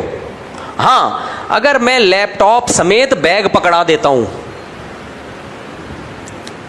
لیپ ٹاپ بھی گفٹ ہے اور بیگ بھی گفٹ ہے, پھر ہو جائے گا. ان کو میں نے جب پکڑا دیا, یہاں تک بات سمجھ میں آ گئی؟ کوئی پیچیدہ تو نہیں ہے مولوی صاحب؟ کوئی پرابلم تو نہیں ہے؟ وہ جو بیٹھے ہوئے ہیں, آسان ہے نا؟ اچھا, ہم اس معاملے کو الٹا کر لیتے ہیں. جب مفتی بنانا ہی آپ کو تو پھر پورا ہی بنا دیں. ہبۃ المشغول بملک الواہب قبضے سے مانے ہیں, شاغل مانے نہیں ہے. کیا مطلب؟ میں نے آپ کو بیگ میں اندر میرا لیپ ٹاپ تھا, میں آپ کو بیگ نہیں بلکہ لیپ ٹاپ گفٹ کرنا چاہ رہا ہوں. میں کیا گفٹ کرنا چاہ رہا ہوں؟ لیپ ٹاپ. تو بیگ سمیت میں نے لیپ ٹاپ آپ کو پکڑا دیا اور کہا کہ بیگ مجھے واپس کر دینا, لیپ ٹاپ آپ کا ہے. اب یہ قبضہ مکمل ہو گیا, یعنی لیپ ٹاپ ان کا ہو گیا. لیپ ٹاپ کو بیگ سے الگ نکالنے کی ضرورت نہیں ہے, کیونکہ ہبہ بیگ کا نہیں ہے, لیپ ٹاپ کا ہے. لیپ ٹاپ کسی چیز کے ساتھ مشغول نہیں ہے. بیگ کا کام کیا ہے؟ چیزوں کو اسٹور کرنا. وہ میری چیزیں جب تک اسٹور کر رہا ہے تو قبضہ نہیں ہے. لیپ ٹاپ کا کام چیزوں کو اسٹور کرنا نہیں ہے, وہ تو خود بیگ میں اسٹور ہو رہا ہے. 3 صورتیں بن گئیں. صرف بیگ ہبہ کر دیا, لیپ ٹاپ نہیں کیا, تو جب تک لیپ ٹاپ نکلے گا نہیں بیگ ہبہ ہوگا نہیں. دوسری کنڈیشن, صرف لیپ ٹاپ ہبہ کیا, بیگ ہبہ نہیں کیا, تو جیسے ہی بیگ ان کے ہاتھ میں پکڑاؤں گا لیپ ٹاپ کا ہبہ مکمل ہو گیا, بیگ یہ واپس کر دیں مجھے. اور تیسری چیز, لیپ ٹاپ اور بیگ دونوں گفٹ میں دے دیے تو پکڑاتا ہی دونوں چیزیں گفٹ ہو گئیں. 3 مسئلے سمجھ میں آ گئے. یہ روزمرہ کی زندگی میں ان میں بڑا فرق پڑتا ہے. اب سمجھو, ایک بات تو یہ ہو گئی, یہ مسئلہ کلیئر ہو گیا. دوسرا مسئلہ, جب بھی ہم کسی کو مشترکہ چیز گفٹ دیتے ہیں, کون سی چیز گفٹ دیتے ہیں؟ یعنی مشترکہ چیز نہیں, اپنی چیز گفٹ دیتے ہیں مشترکہ طور پہ. ایک چیز 2 آدمیوں کو دے رہے ہو آپ. اسی لیپ ٹاپ کی مثال پہ آ جاؤ. ویسے میں کسی کو لیپ ٹاپ گفٹ دوں گا نہیں. بیگ ہے, میں نے گفٹ دے دیا جمشید اور زید دونوں کو. کیا گفٹ دے دیا؟ بیگ. کیا گفٹ دے دیا؟ بیگ. تو دونوں میں سے کوئی ایک بھی نمائندہ بن کے قبضہ کر لے گا تو مالک دونوں بن جائیں گے. یعنی ایک نے کہا چل میں لے رہا ہوں, تیری طرف سے بھی میں ہی وصول کر لیتا ہوں, دونوں کا قبضہ پھر ضروری نہیں ہے. دے دیا, دیتے ہی دونوں اس کے کیا بن گئے؟ مالک. دونوں کا آدھا آدھا ہو گیا. وہ جیسے چاہیں استعمال کریں, باریاں لگا لیں, یا ایک دوسرے کو آدھی قیمت دے کے خرید لے، اس سے وہ ان کا ہیڈک ہے. گائے میں نے گفٹ دے دی، میں نے کہا آج سے گائے واسے کی اور سعد بھائی کی ہو گئی. گائے جیسے ہی پکڑاؤں گا، ان کے ہاتھ میں ڈوری آئی، یہ دونوں گائے کے مالک بن گئے. تقسیم کرنا ضروری نہیں ہے کیونکہ گائے قابل تقسیم ہے نہیں اور بیگ قابل تقسیم ہے نہیں. آدھا آدھا کیا نہیں جا سکتا نا، آدھا کریں گے تو استعمال کے قابل ہی نہیں رہے گا. ایک چھوٹا سا کمرہ تھا، میں نے گفٹ میں دے دیا اس کو بھی اور اس کو بھی. پہلے تو میں ایک بندے کی مثال دے رہا تھا نا، دو بندوں کو گفٹ دیا جا رہا ہے. میں نے کہا یہ ایک کمرہ آپ دونوں کا ہوا، تو تقسیم کرنا ضروری نہیں ہے کیونکہ کمرے کو ڈیوائڈ کر کے دیں گے نا تو وہ نہ اس کے کام کا رہے گا نہ اس کے کام کا رہے گا، لہذا دے دیا، دونوں کا ہو گیا. لیکن جو چیزیں قابل تقسیم ہوتی ہیں، تقسیم کے بعد بھی استعمال کے قابل ہوتی ہیں، ان میں تقسیم کیے بغیر ہبہ مکمل نہیں ہوتا. سمجھ میں آ رہی ہے بات؟ 400 گز کا ایک پلاٹ ہے، آپ کسی کو گفٹ میں دے رہے ہو، دو بندوں کو میں نے گفٹ میں دے دیا، یہ پلاٹ آپ دونوں کا ہوا، دونوں کے لیے قبضہ کرنا ضروری ہے، کیا خیال ہے؟ لیکن یہ قبضہ اس وقت تک شریعت نہیں مانے گی جب تک لکیر لگا کے 2 ٹکڑے نہ کر دو اس کے، کیونکہ بیگ یا ایک کمرہ تقسیم کے قابل نہیں تھا. 400 گز کا جو پلاٹ ہے وہ تقسیم ہو سکتا ہے، تو وہاں تو مجبوری تھی، تقسیم ممکن نہیں تھا. یہاں قبضے کے لیے تقسیم کرنا پڑے گا. بھائی یہ آدھا تیرا، تو اس کو قبضے میں لے لے، یہ والا آدھا تیرا، تو اس کو قبضے میں لے لے. اور پلاٹ کا قبضہ کیسے ہوگا؟ جائے وہاں جا کے کھڑا ہو جائے، بس ایک دفعہ یہ میرا ہو گیا. تو جو چیزیں تقسیم کے قابل ہوتی ہیں انہیں تقسیم کیے بغیر جب آپ ہبہ کرتے ہو تو وہ ہبہ مکمل نہیں ہوتا. یہاں تک بات شریف سمجھ میں آ گئی ہے؟ اب ہوتا کیا ہے، ماں باپ کیا کرتے ہیں، اپنی جائیدادیں اولادوں میں ڈیوائیڈ کر کے چلے جاتے ہیں اور کہتے ہیں بیٹا یہ جو میرا 1000 گز کا پلاٹ ہے، میرے ایک بچے کا نام جمشید، ایک کا نام وسیم، یہ 1000 گز کا پلاٹ جمشید اور وسیم کا ہوا، اور قبضہ بھی دے دیا کہ جاؤ تم دونوں قبضہ کر لو. شریعت میں یہ قبضہ معتبر نہیں ہے. بعد میں تنگ کرتے ہیں پھر مفتیوں کو کہ ہم نے تو ان کو دے دیا تھا، انہوں نے تو قبضہ بھی کر لیا تھا، تو اب اس میں وراثت کیوں جاری ہو رہی ہے؟ وارثوں کی لڑائی ہوتی ہے.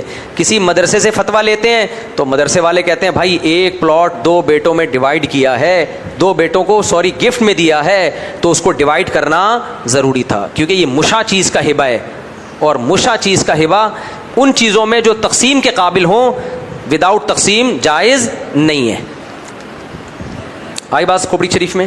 اس کو ڈیوائیڈ کرنا پڑے گا. ہبۃ المشاع فیما یقسم لا یجوز قبل القسمہ، تو اس میں ڈیوائیڈ کرنا پڑے گا. یہ والا تمہارا ہو گیا، یہ والا بولو تمہارا ہو گیا. اسی طرح اکاؤنٹ میں 1 لاکھ روپے پڑے ہوئے ہیں، آپ نے بولا میرے مرنے کے بعد اس میں وراثت جاری نہیں ہوگی، یہ 1 لاکھ روپے جمشید اور وسیم میرا جو بیٹا ہے ان کے ہو گئے، تو نہیں ہوں گے ان کے، کیونکہ 1 لاکھ روپے قابل تقسیم ہے یا نہیں ہے؟ پہلی بات یہاں قبضہ نہیں ہوا، آپ کے اکاؤنٹ سے نکل کے ان کے اکاؤنٹ میں جانا چاہیے تھا. نمبر 2، اکاؤنٹ میں بھی الگ الگ اکاؤنٹ میں 50,000 اس کے اکاؤنٹ میں، 50,000 اس کے اکاؤنٹ میں جانا چاہیے تھا، تو یہ کچھ بھی نہیں ہوا اس میں سے. تو جب بھی ہبہ کیا جائے گا قبضہ بھی، اور جو تقسیم کے قابل چیزیں ہیں 2 بندوں میں تو ڈیوائیڈ کر کے اس کو قبضہ کیا جائے گا. یہاں تک بات کلیئر ہو گئی؟ ایک بات. دوسری بات، نابالغ بچے کو باپ جب کوئی چیز ہبہ کرتا ہے تو قبضہ کون کرے گا؟ نابالغ بچے کی طرف سے خود باپ ہی قبضہ کرتا ہے. بھائی کسی نابالغ بچے کو کسی شخص نے گفٹ دیا تو نابالغ بچے کی طرف سے باپ جب قبضہ کرے گا تو وہ قبضہ نابالغ بچے ہی کا کہلائے گا. یہاں تک کھوپڑی شریف میں بات آ گئی ہے؟ یہ مسائل روزمرہ میں بہت پیش آ رہے ہیں، گھروں میں لڑائیاں ہوتی ہیں بعد میں. اب باپ نے اپنے نابالغ بچے کو پلاٹ گفٹ میں دے دیا تو قبضہ کون کرے گا؟ باپ خود کرے گا. تو باپ کے قبضے میں تو آلریڈی ہے وہ، لہذا وہاں قبضہ ضروری نہیں ہے کیونکہ باپ کا قبضہ ہی بچے کے قبضے کے قائم مقام بن جائے گا. لہذا وہاں سے صرف منہ سے اتنا پھوٹ دینا، یعنی منہ سے اتنا کہہ دینا کافی ہے کہ یہ پلاٹ میں نے اپنے فلاں بچے کو دے دیا ہے. یہاں تک بات کلیئر ہو گئی؟ مجھے لگ رہا ہے آپ لوگ کو کچھ زیادہ ہو گیا، کچھ پھنس گئے ہو، مصیبت میں پھنس گئے ہو. بس اب مکمل ہی کر لیتا ہوں، شاید انٹرنیٹ پہ کسی کی سمجھ میں آ جائے. آپ کے 4 نابالغ بچے تھے، اب 1000 گز کا پلاٹ آپ چاروں میں دینا چاہتے ہو تو شریعت میں تقسیم کر کے دو نا. لیکن چونکہ یہاں قبضہ ہی ضروری نہیں ہے تو تقسیم کرنا بھی ضروری نہیں ہے. تو نابالغ بچوں میں اگر آپ نے دے دیا تو بس اتنا کہہ دینا کافی ہے یہ میرا 1000 گز کا پلاٹ میرے چاروں بچوں کا ہے یا بیٹیوں کا ہے, تو بس یہ بولتے ہی ان چاروں کا ہو جائے گا. اس میں تقسیم کرنا ضروری نہیں ہے کیونکہ قبضہ ہی ضروری نہیں ہے. یہاں تک بھی بات کلیئر ہو گئی. اب انہوں نے مسئلہ پوچھا, اب ہم اس کی طرف آتے ہیں, بس جواب دے کے آگے پتلی گلی سے نکلتے ہیں. اپنی زندگی میں نابالغ اور بالغ بچوں کو مشترکہ طور پہ جب تقسیم کرے گا تو نابالغ بچوں کے جو جب ہبہ کرے گا تو صرف زبان سے کہہ دینا کافی ہے. بالغ بچوں کو جو کچھ بھی پراپرٹی دے گا تو وہ پراپرٹی اگر ایسی ہے جو تقسیم کے قابل ہی نہیں ہے پھر تو زبان سے دے دینا کافی ہے. اور قبضہ بہرحال پھر بھی دینا پڑے گا. قبضے کا مطلب ایک مکان ہے چھوٹا سا جو 2 حصوں میں ڈیوائڈ نہیں ہو سکتا, تو ابا اپنا سارا سامان اس مکان سے نکالے, کیونکہ تھیلے سے لیپ ٹاپ نکالنا ضروری ہے. مکان کی مثال ہے تھیلے کی, اور مکان میں جو ابا کا فرنیچر پڑا ہوا ہے وہ ایسے ہے جیسے بیگ میں لیپ ٹاپ پڑا ہوا ہے. تو ہبۃ المشغول بملک الشاغل یہ جائز نہیں ہے. تو اس میں یہ ضروری ہے کہ ابا سارا سامان نکال کے مکان خالی کریں اور پھر اپنے بیٹے کے یا 2 بیٹوں کے حوالے کریں. پھر بے شک وہ ابا کا سامان دوبارہ ڈال دیں اس میں, لیکن ایک دفعہ ابا کو خود بھی اس مکان سے نکلنا پڑے گا اور اپنا سارا فرنیچر بھی اس مکان سے نکالنا پڑے گا. پھر بیٹے کے قبضے میں دیں گے, یا بیوی کو جو لوگ گفٹ دینا چاہتے ہیں بیوی کے قبضے میں دیں. تو یہ ضروری ہے, اس کے بغیر اگر آپ مر گئے تو پھر وراثت جاری ہوگی اور بعد میں خون خرابے ہوتے ہیں, لڑائیاں ہوتی ہیں. بیٹا کہتا ہے یہ مکان تو میرے ابا نے مجھے دے دیا تھا, میرے نام کر دیا تھا, اس میں وراثت نہیں ہوگی. مفتی کہہ رہے ہوتے ہیں اس میں وراثت ہے کیونکہ آپ کے نام تو کیا انہوں نے, آپ کو قبضے میں نہیں دیا. وہ کہہ رہے نہیں مجھے تو چابیاں بھی پکڑا دی تھیں. بھائی چابیاں پکڑائی تھیں, سامان سارا ابا کا پڑا ہوا تھا, تو یہ قبضہ نہیں ہوتا. مالک مکان جب مکان خالی کراتا ہے تو سامان نکالتا ہے سب سے پہلے. قبضہ کہتے ہی اس کو ہے کہ آپ کا مکان پڑا ہوا ہو, خود سامان پڑا ہوا ہو. 24 گھنٹے کون رہتا ہے گھر کے اندر؟ بات. اب لوگ کہتے ہیں مفتیوں نے دین کو مشکل بنا دیا, سارا سامان نکال کے بیٹے کو گفٹ دیں. بھائی مفتیوں نے دین کو مشکل نہیں بنایا, کہ آسان سا اصول ہے بھائی. قبضہ جب تک نہیں ہوگا ہبہ تھوڑی ہوتا ہے.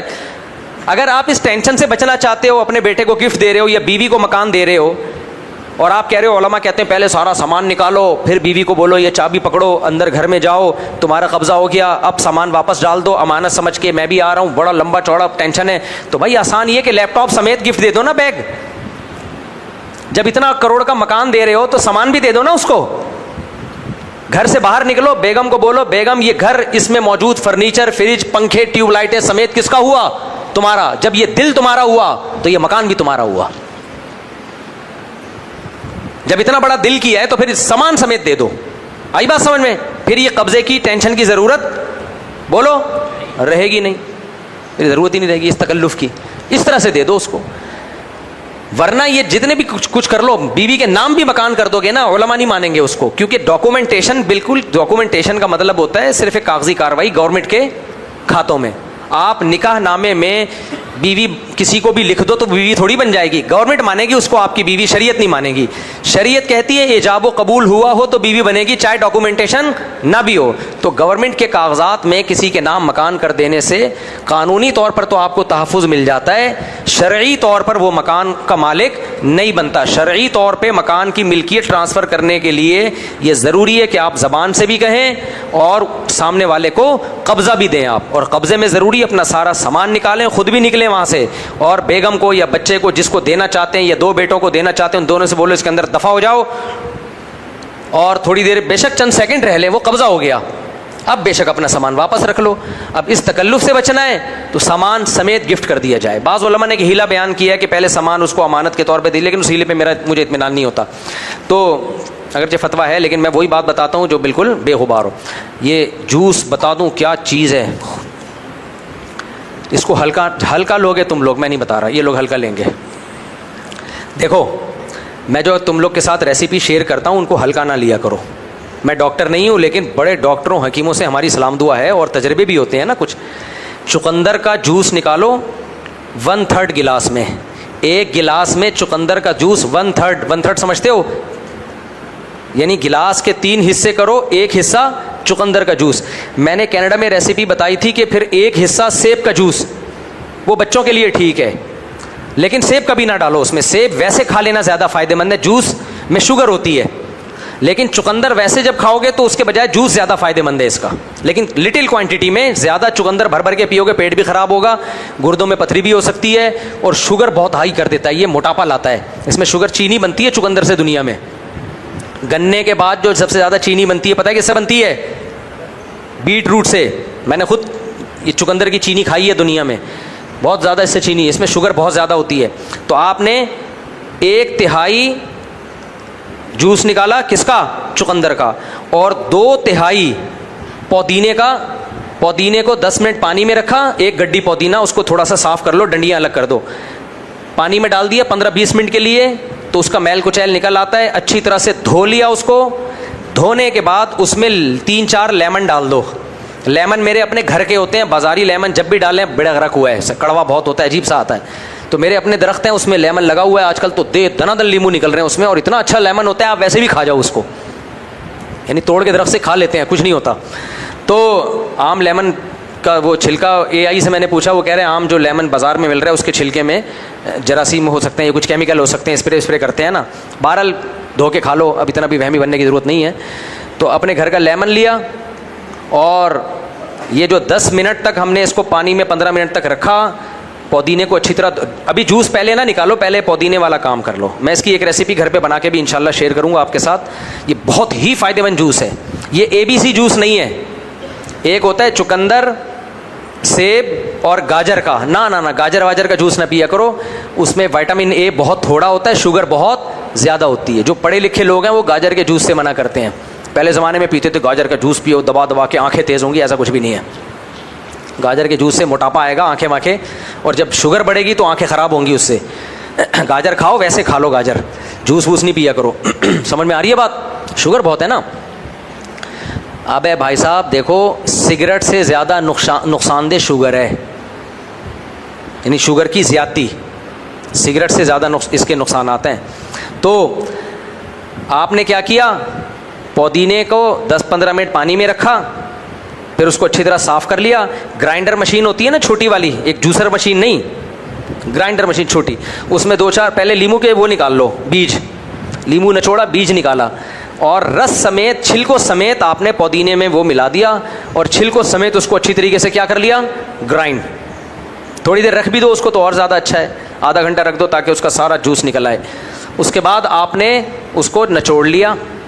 کچھ لوگ ایسے ہی پی جاتے ہیں, فائبر بہت مل جاتا ہے, وہ بھی ٹھیک ہے, لیکن میں ایسے ہی نہیں پیتا, کیونکہ مزہ بھی تو آئے نا, خالی فائبر کا کیا کرنا ہے, تو میرا پیٹ میں پھر وہ ٹھہرتا نہیں ہے.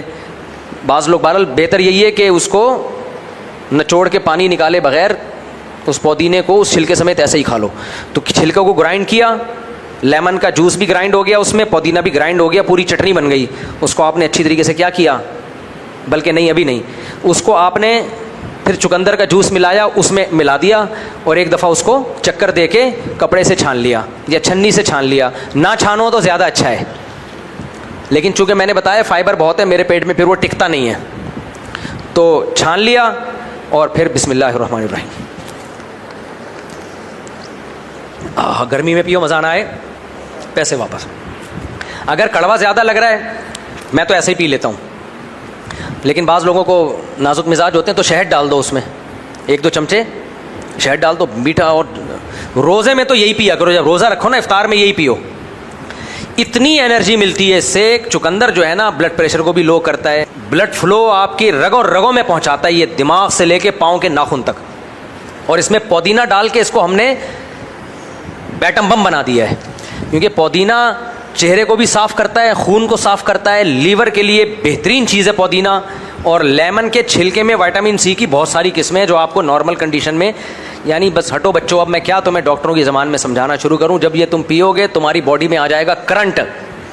کیا آ جائے گا, کرنٹ. تمہارا دل چاہے گا میں کس کا جبڑا پھاڑوں جا کے, کس کو گھٹنا ماروں, بھاگو گے, دوڑو گے. یہ پیا کرو آپ, ایسی طاقت جسم میں آ جاتی ہے اس سے.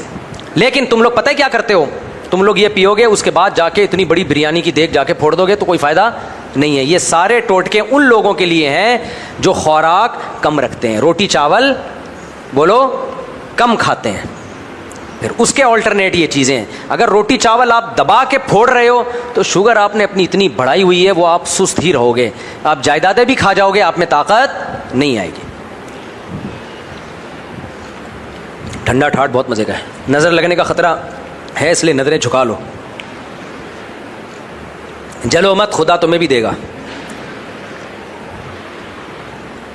کوئی جل گیا, کسی نے دعا دی, رکشے کے پیچھے لکھا ہوتا ہے کوئی جل گیا, کسی نے, رکشے والا کہتا ہے کہ ٹرک والا مجھے دیکھ کے جل جاتا ہے, اور کچھ جلتے نہیں ہیں, دعا دیتے ہیں کہ اللہ تجھے اور بھی دے. یہ لکھتا کون ہے؟ رکشے والے. اور جوتے لٹکائے ہوئے ہوتے ہیں رکشے والوں نے کہ ان کو نظر نہ لگ جائے. پاگل کے بچوں, تمہیں ٹرک کو نظر لگی تھی تو رکشہ بنا تھا وہ. اچھا میرے بھائی, تو یہ ہو گیا. نابالغ بچے کو جب پلاٹ, بچہ یا بچی کو کوئی پراپرٹی گفٹ دینی ہے تو بس زبان سے کہہ دینا کافی ہے کہ یہ اس کی ہو گئی. لیکن اگر بالغ کو دینی ہے تو اس میں ڈیوائڈ کرنا ضروری ہے, اگر وہ قابل تقسیم ہے, اور قبضہ دینا ضروری ہے. حالیہ چند دنوں میں عورتوں پہ ظلم کے کچھ واقعات بڑے مشہور ہوئے ہیں, جن میں اسی ہفتے ایک ہی گھریلو ملازمہ کے ریپ کے نتیجے میں حمل ٹھہرا اور اسے پھر ضائع کرانے میں اس عورت کا انتقال ہو گیا. ایک اور واقعہ بھی اس طرح کا ہوا ہے کہ 64 سالہ بوڑھے آدمی نے اپنی بیگم کو ہم بستری سے انکار پر لوہے کی سلاخ مار کر قتل کر دیا.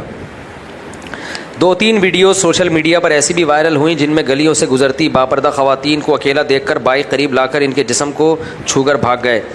اس ویڈیو کے نیچے مزید گھٹیا کمنٹس یا پھر اسلامی لوگوں کی جانب سے اسلام کا پیغام کیا لکھا ہوا ہے انداز سے پیش کیا جا رہا ہے, اور عورتوں کو ہی قصوروار ٹھہرایا جا رہا ہوتا ہے. اس پر بات کریں. کوئی عورت کو چھیڑ کے بھاگ رہا ہے تو اس میں عورت کا کیا قصور ہے, آدمی کا قصور ہے؟ یہ خبر میں نے بھی سنی ہے کہ بیگم نے ہم بستری سے انکار کر دیا تھا تو لوہے کی روڈ سے مار دیا. بیگم کے لیے جائز نہیں ہے شریعت میں کہ شوہر جب ہم بستری کرنا چاہ رہا ہو تو وہ انکار کرے, یہ جائز نہیں ہے. لیکن اس پہ یہ ری ایکشن کہ اس کو مارنا پیٹنا, لوہے سے مار دیا, یہ تو کبیرہ گناہ ہے, اکبر الکبائر ہے. تو ایسے شخص کو پھانسی کے پھندے پہ لٹکا دینا چاہیے. تو اب یہ جو اس بوڑھے نے اپنی بیوی کو مارا ہے, کیونکہ ظلم کی انتہا ہے نا. ایک آدمی نے, آپ کے بچے کو آپ نے بولا پانی لے کر آؤ, وہ پانی نہیں لایا, آپ نے اٹھا کے گلا دبا کے رسی سے پنکھے سے لٹکا کے جان سے مار دیا, اور جواب یہ دے رہے ہیں کہ میں نے جب اس کو بولا تھا پانی لاؤ تو اس پہ لازم تھا کہ پانی لائے. بھائی اس پہ پانی لانا لازم تھا, آپ کی خدمت لازم تھی, لیکن یہ اس نوعیت کا جرم ہے کہ آپ اس کو قتل کر دیں. تو ہر باطل نے اپنے جرم کے لیے کوئی بہانہ تراشا ہوا ہوتا ہے.